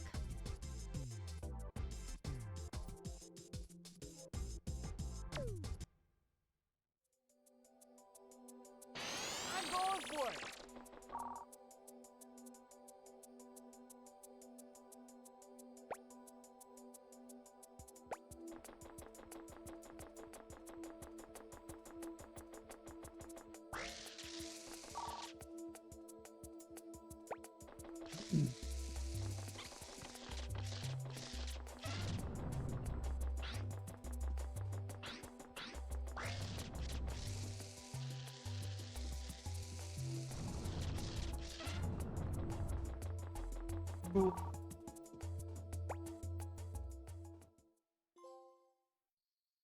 You just hand the trophies out, this PS1 Spike, version. Something has gone terribly wrong. The professor and Natalie are nowhere to be found. The laboratory has been ransacked, and much of the equipment has been destroyed. The apes were here, and I believe they've taken the professor and Natalie away with them. You're now being transported to Spectre's base area. His exact location is unknown. All I can tell you at this time is that his base is an old factory building located in the middle of town somewhere. Spectre's taken it over and is now using it to manufacture weapons. But first, before you head over to the base, find the energy storehouse. The energy storehouse is the heart of Spectre's factory. By destroying this, you'll shut down all the power to his base. The energy storehouse is hidden somewhere within a nearby park. Please hurry! The professor and Natalie may be in great danger. One more thing. The base has a heavy and very powerful security system that will not be affected by the power shutdown. So be careful. So weird. This game gets like such a weird turn towards the end.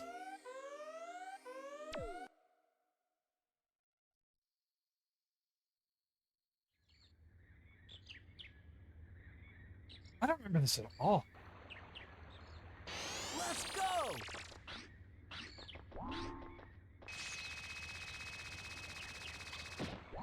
Yeah! Ow! Yeah! Yeah! Yeah!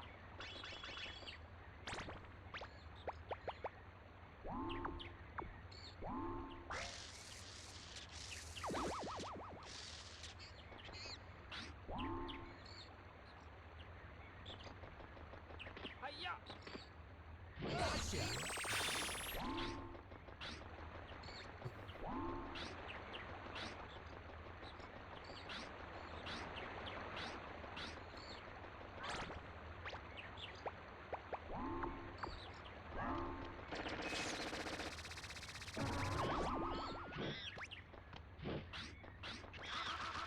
Ow!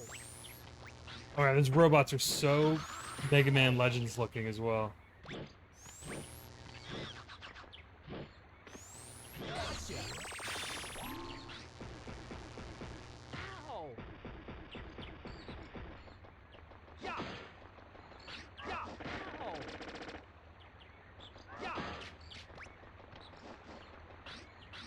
Yeah! Yeah! Yeah!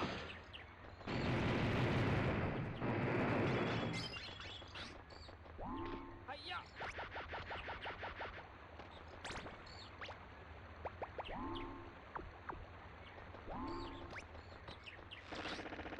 Oh no! Jesus.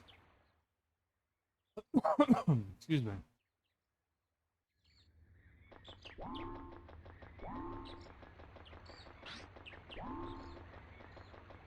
Hi-ya! Hi-ya! Hi-ya! Hi-ya!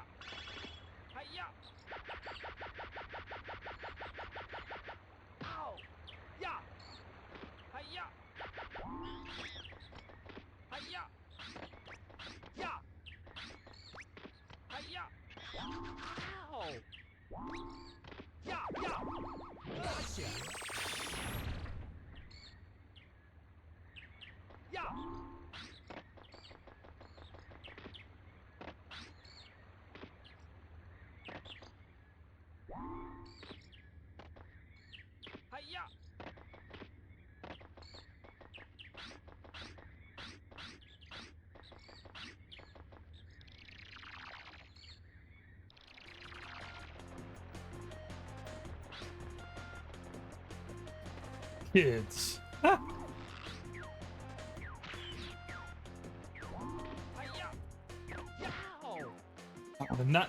One thing that's super frustrating is all the knockback in these games. Oh my god, these enemies. What the fuck?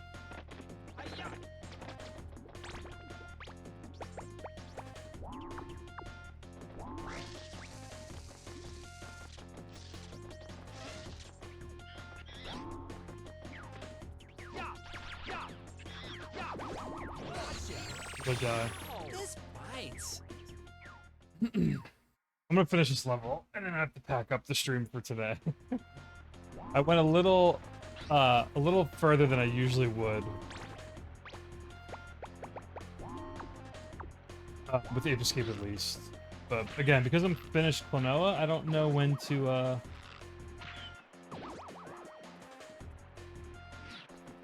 The full playthrough stream will just become Ape Escape at some point.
I do like how this level is utilizing the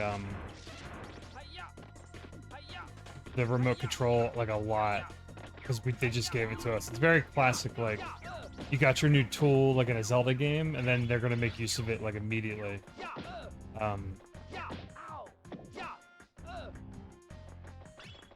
Hey, Keylok. Howdy, howdy. How are you?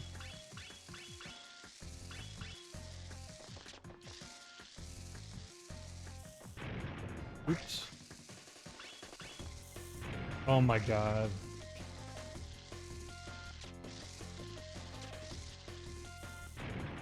What is the perspective here? I'm doing okay. I have off today, so I've just been chilling, playing games.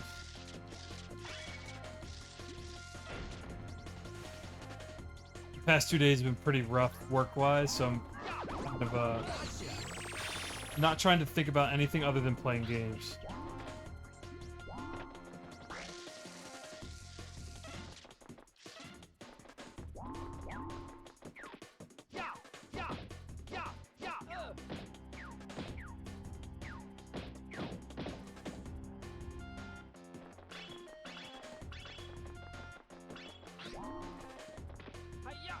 What have you been up to lately? What you been playing?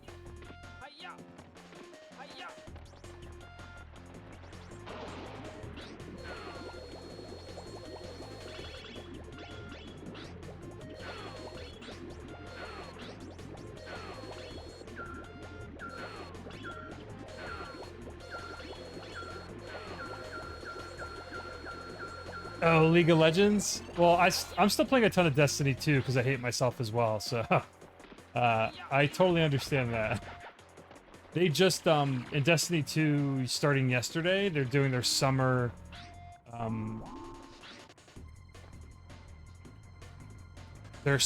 of event of sorts, where there's like all this exclusive shit you can get, and that you can work towards, and it's the ultimate FOMO bullshit, and I've done it every summer, and I really don't want to do it, but like a part of me is probably gonna keep doing it, or try to find time for doing it.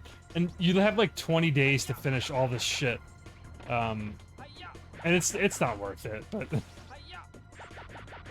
I never got into League of Legends though, so I don't know how addicting that game can be. I'm very well aware that it is one of those types of games, but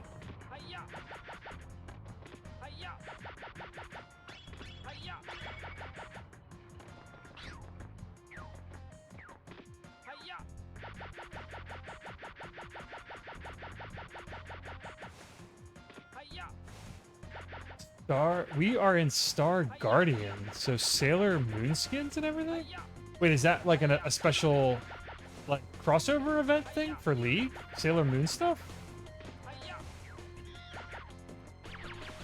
Oh, no, I think I'm misunderstanding. Maybe it's like a star-themed, like a space-themed, like, event for League?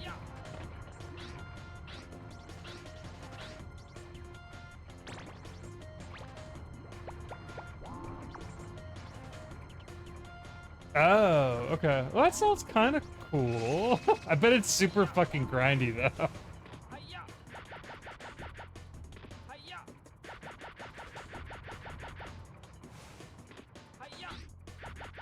Oh, what am I doing?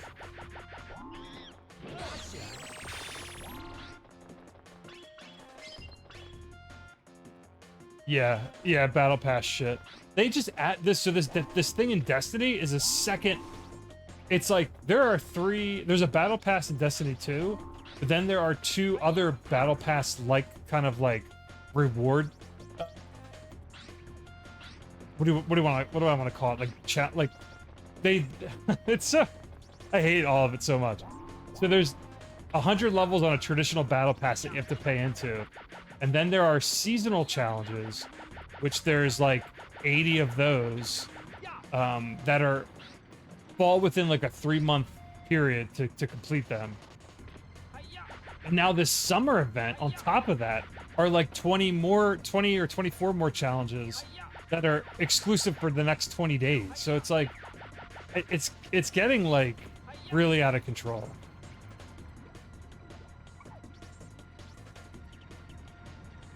Yeah, I'm using what is it? My stupid like Twitch stream intro when I play music, like when I'm like kind of waiting to start. I'm using what company is it? The people that do Valorant or whatever. Maybe that is part of that whole group, the League group. It's like streamer free music or streamer like safe music. But I think it's from the studio that makes like Valorant. Yeah, Riot.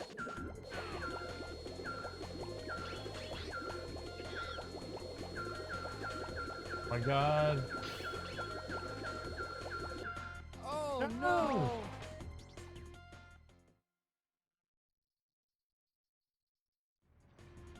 So when you're playing League, is that the only thing you're kind of playing, or do you try to juggle other stuff? Because I'm sure you know me well enough. I at least have a dozen games running at all times. Are you still playing the Street Fighter collection?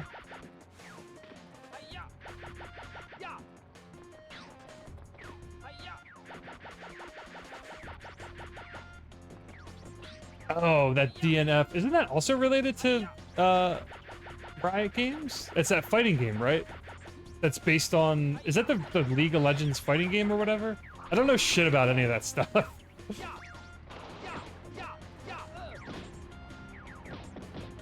Yeah. I hear you on that.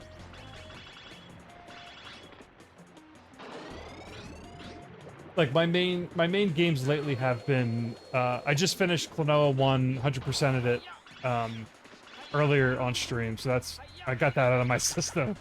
I'm still playing Ape Escape revisits. So Klonoa and Ape Escape have been revisits. Shit. I just started Stray last night, and that's really cool. Still playing Destiny 2. Yes! Neon White on Switch, I'm still playing.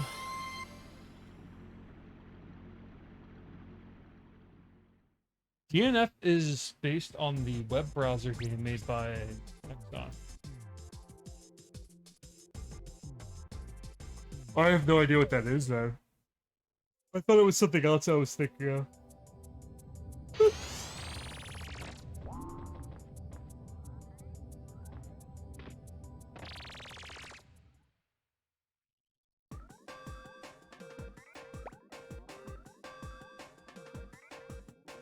Yeah, I saw Cult of the Lamb. I've been,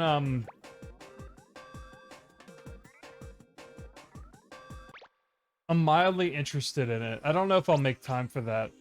I'm kind of not into rogue games as much as I thought maybe I would have been over the years. If your game is like roguelite, it's for me it's been like a turnoff lately. Maybe I'm just tired of them. Like there's too many of them. But it looks like it's got a cool style for sure.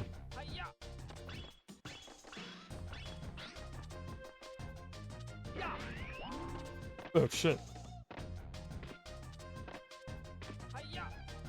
Yeah, Hades is cool. I wish I finished Hades. I never took it too far.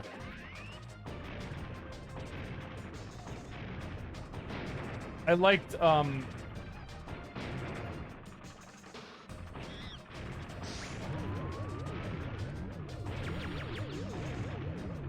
yeah, I never finished Hades and I probably should have. I like that what the fuck's that other one everyone likes? It just had a sequel this year, but I haven't played it yet. Rogue Legacy? Rogue Legacy was okay.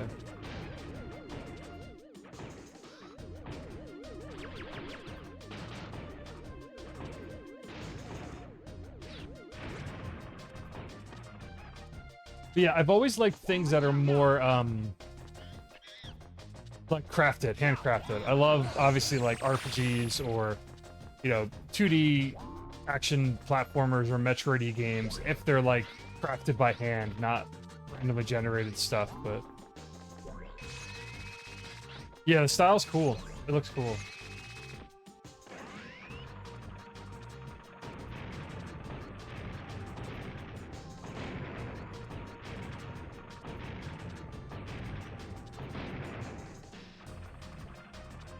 I just finished Ys 9 and that was really good. And that took like nearly half the year to get through playing it off and on. And I'm still playing like Xenoblade Chronicles 2. I'm not really ready for 3. I don't know if I'll play that right away. Well, I definitely won't, but as much as I kind of want to, I'm kind of a little burned out on Xenoblade for some reason. I don't really like Xenoblade 2 at all, to be honest. And people are like really into Xenoblade Chronicles 2. And it's honestly one of my least favorite Xeno games. Good.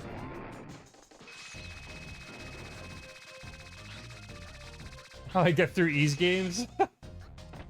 Well, I'll say this. Ys 8. So the one that came out before Ys 9. Took me maybe 2 years to get through, playing it off and on. 2 to 3 years. In Xenoblade Chronicles 2, I have over 100 hours. What am I doing? And I started it at launch in 2017, and it's 2022. And the third game comes out this month. So just to give you an idea of how long it takes me to get through some RPGs, because I always put them down and then I forget about them, or like they don't hold my attention. Ys games are a little bit more digestible than like a lot of traditional JRPGs, but like Ys 9, I mostly did everything in it, and it was like 40 hours. That's not like a ton of time. I mean, it's still a lot of time, but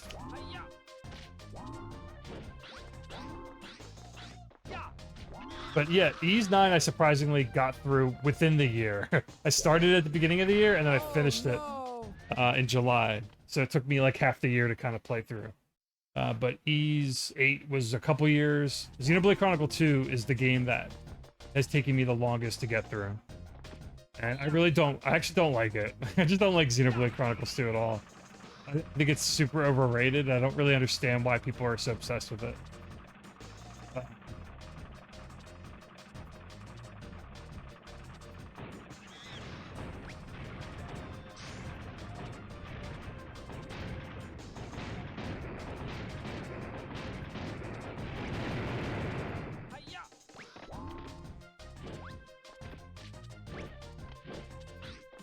Oh my god, this monkey is gonna drive me nuts. I got him.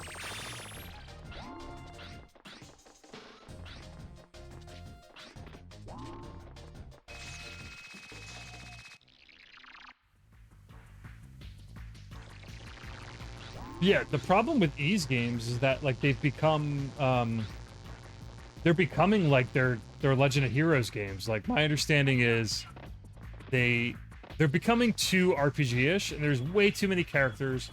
There's so much dialogue in the more recent Ys games, like the past 3 or so, that they're becoming like their Legend of Heroes games, which are like really, really hardcore, like long ass, like wordy, a lot of reading, like traditional RPGs. So like Ys never used to be like that. They used to be pretty like breezy action RPGs.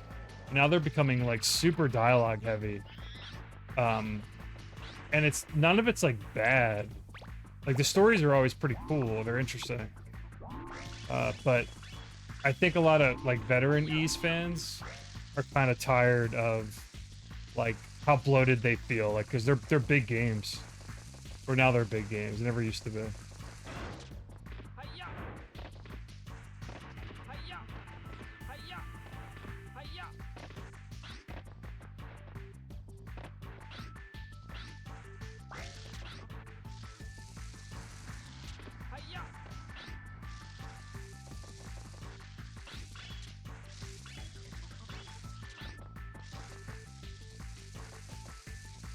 I like these puzzles a lot. I forgot how cool this was.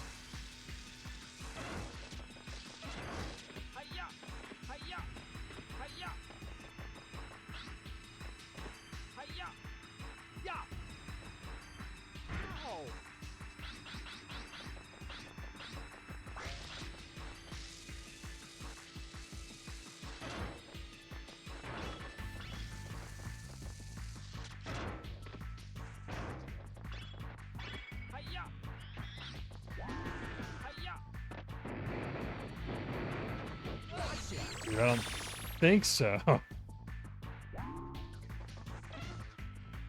I love Ape Escape, yeah.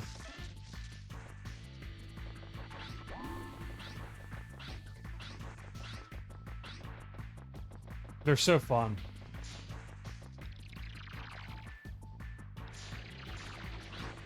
But yeah, so I haven't revisited these either. Similar to Klonoa. That's kind of why I wanted to play both of them like on the same stream. I haven't played this game, at least the first one, since I was a kid probably. Or at least a teenager. What am I doing here?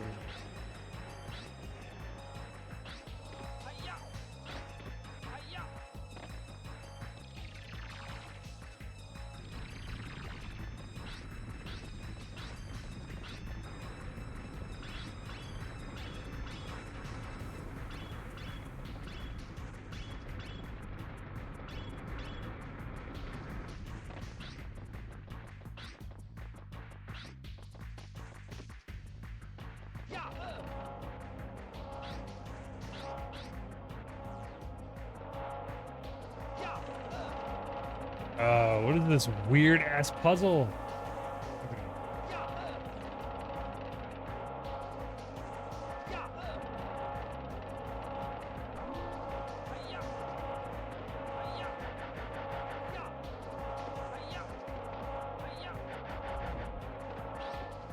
That was a simple puzzle. I don't know why I thought that was more complicated than it was.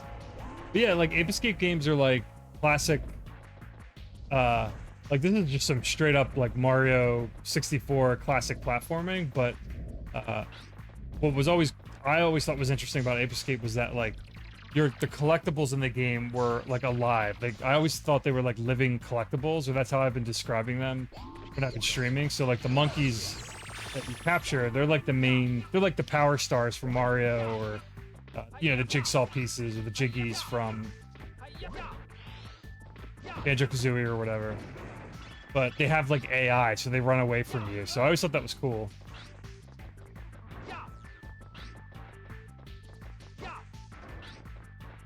Oh, I see. Yeah, this is so like puzzly. Between this game and Klonoa, I'm not kidding, like the levels feel like little mini dungeons sometimes, with like switches and like backtracking and shortcuts, like Souls style shortcuts, or Metroid shortcuts. Not really Souls.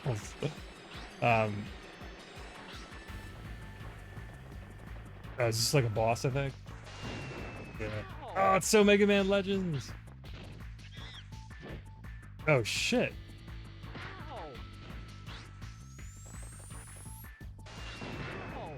Fuck. I'm not doing this right.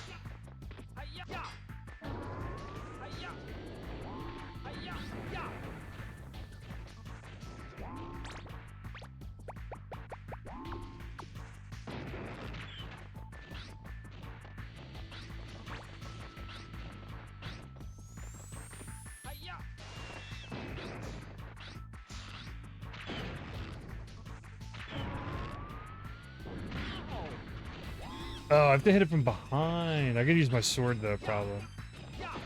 Yeah, alright.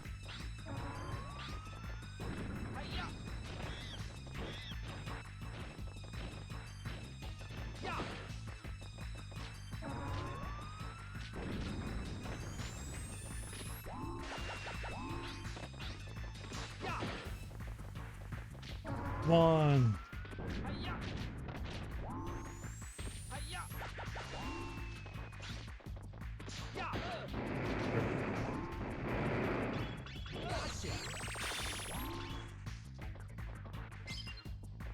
My controller's acting up though. Spike's like something's going on with the running animation. Like I keep getting interrupted or he stops running. He like starts walking for some reason. I have no idea why. I think it's the controller.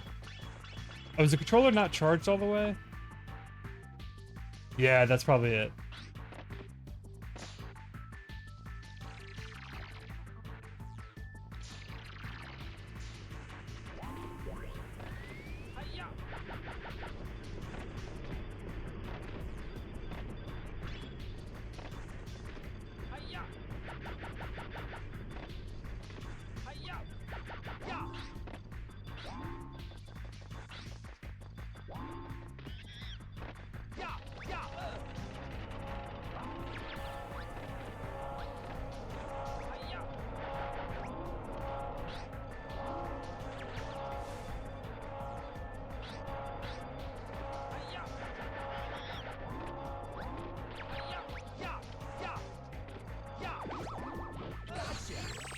Get fucked. Yeah, Ape Escape 3 was the last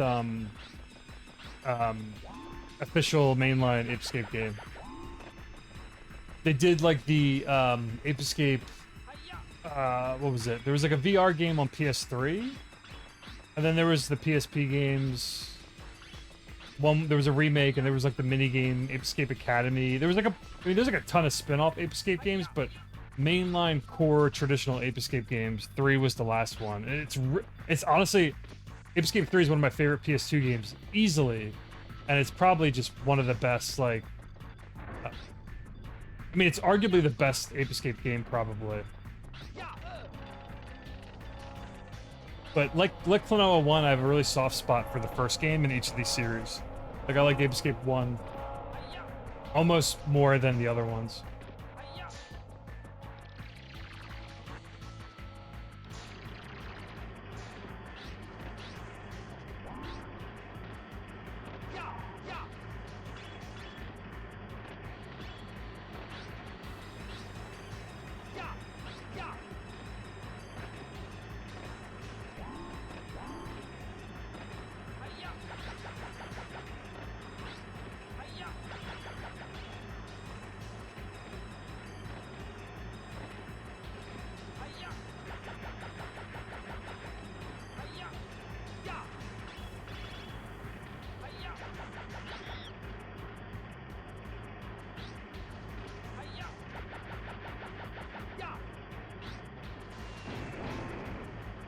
Dude, all these like Mega Man Legends, Metal Gear Solid like robot fights. Look at this extra life. Extra lives are so valuable in this game because there's a lot of cheap deaths. Oh, look at that! That was like a total skill shot.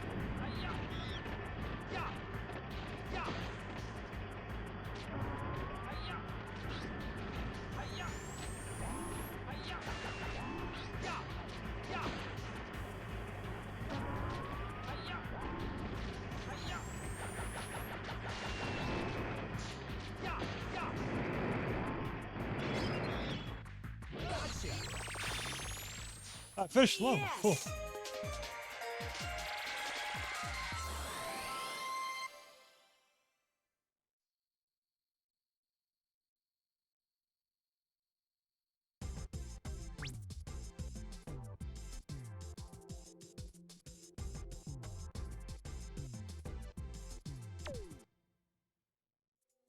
I think I'm up to the last level now.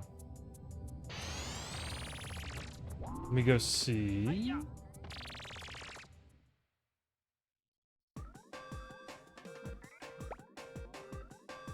Yeah, so I think after this is the last level, when I beat this, I'll unlock the last gadget, which allows me to collect everything in the game, so...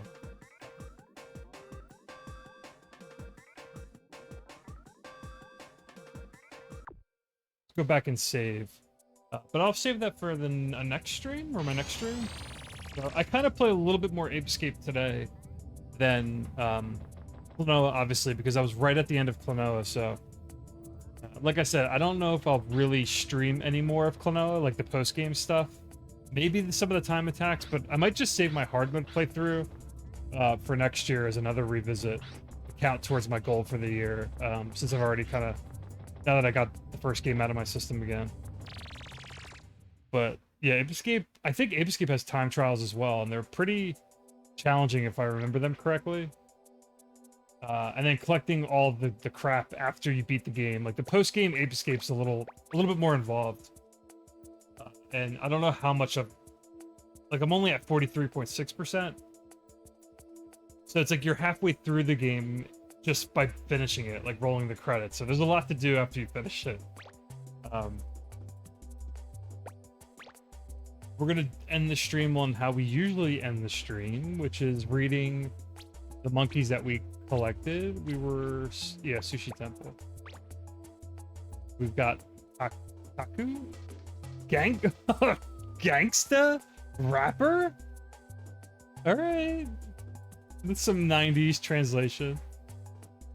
This whole page feels offensive. Sushi Temple, Gangsta Rapper. Hey, thanks for the follow.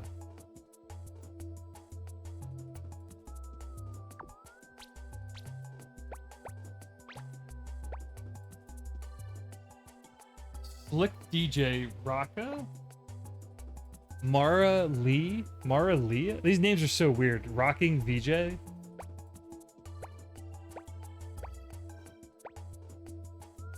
Wog.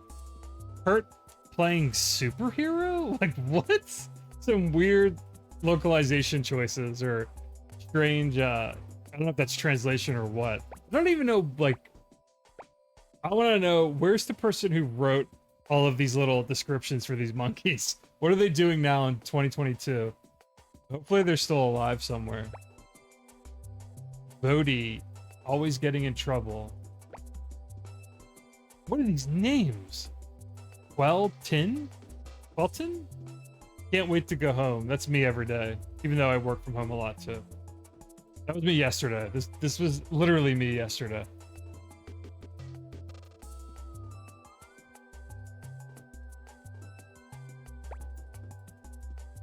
Baldo liked strawberry shakes. All right. Minky is the Zen master. Zobro, stuntman in karate films. Zito writes haiku poems. Okay, that's cool. Moops wants to rule the world. Okay. Zanabi hasn't planned his future.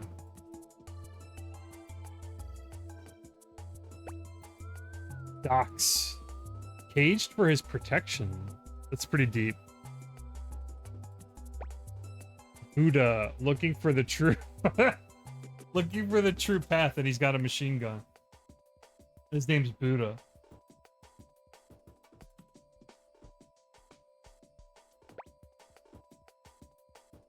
Kong gets lonely at the top. That's sad. Some of these are very like existential. Some of the descriptions for these monkeys and how they look in the little pictures. Let's look at these. Robert. Euro Techno Junkie? Okay. Nanners orders everyone around. Neeners and nanners. Overly sensitive. He looks sad. And his stats are all at level 1. He's so timid looking. Gustav. Pretending to be a king. That's cool. I like how he was on the throne. He was like wishing he was Spectre. Wilhelm paints on castle walls. Emmanuel wants to visit the beach. It's fun. Sir Cuddy raises the roof. This is some 90s something's going on here. Catalyst or Castalis? Castalis. Buzzed on espresso? What are these names? Devon, I don't even know how to say this. Devonian? Devonium? Lovably unstable.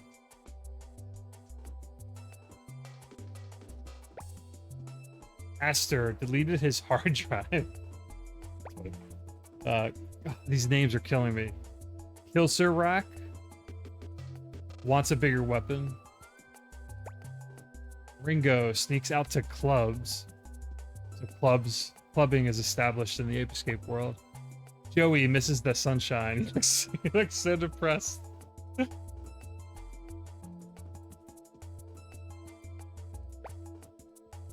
Don Qui sleeps in the dungeon. Alright, we're getting there. Kane, protected by his cage. That seems like a metaphor for something.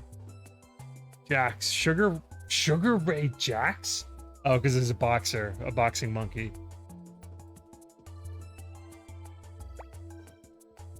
Alcatraz relies on inner strength. That's cool.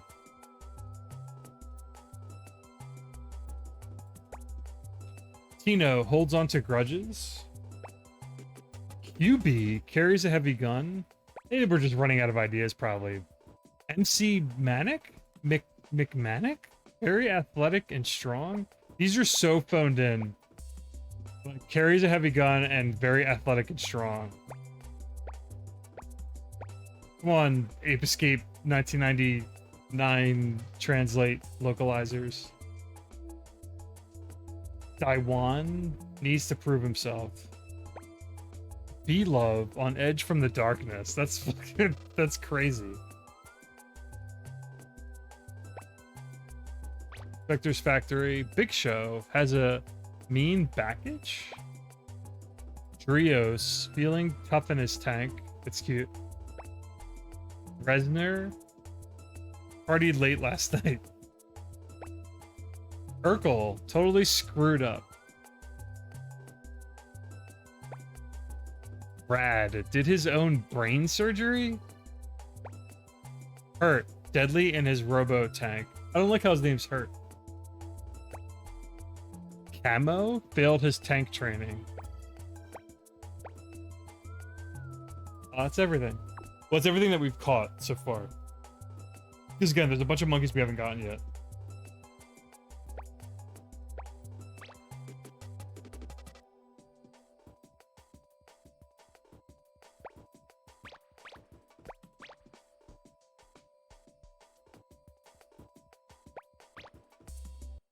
Alright, that's it for Ape Escape for now.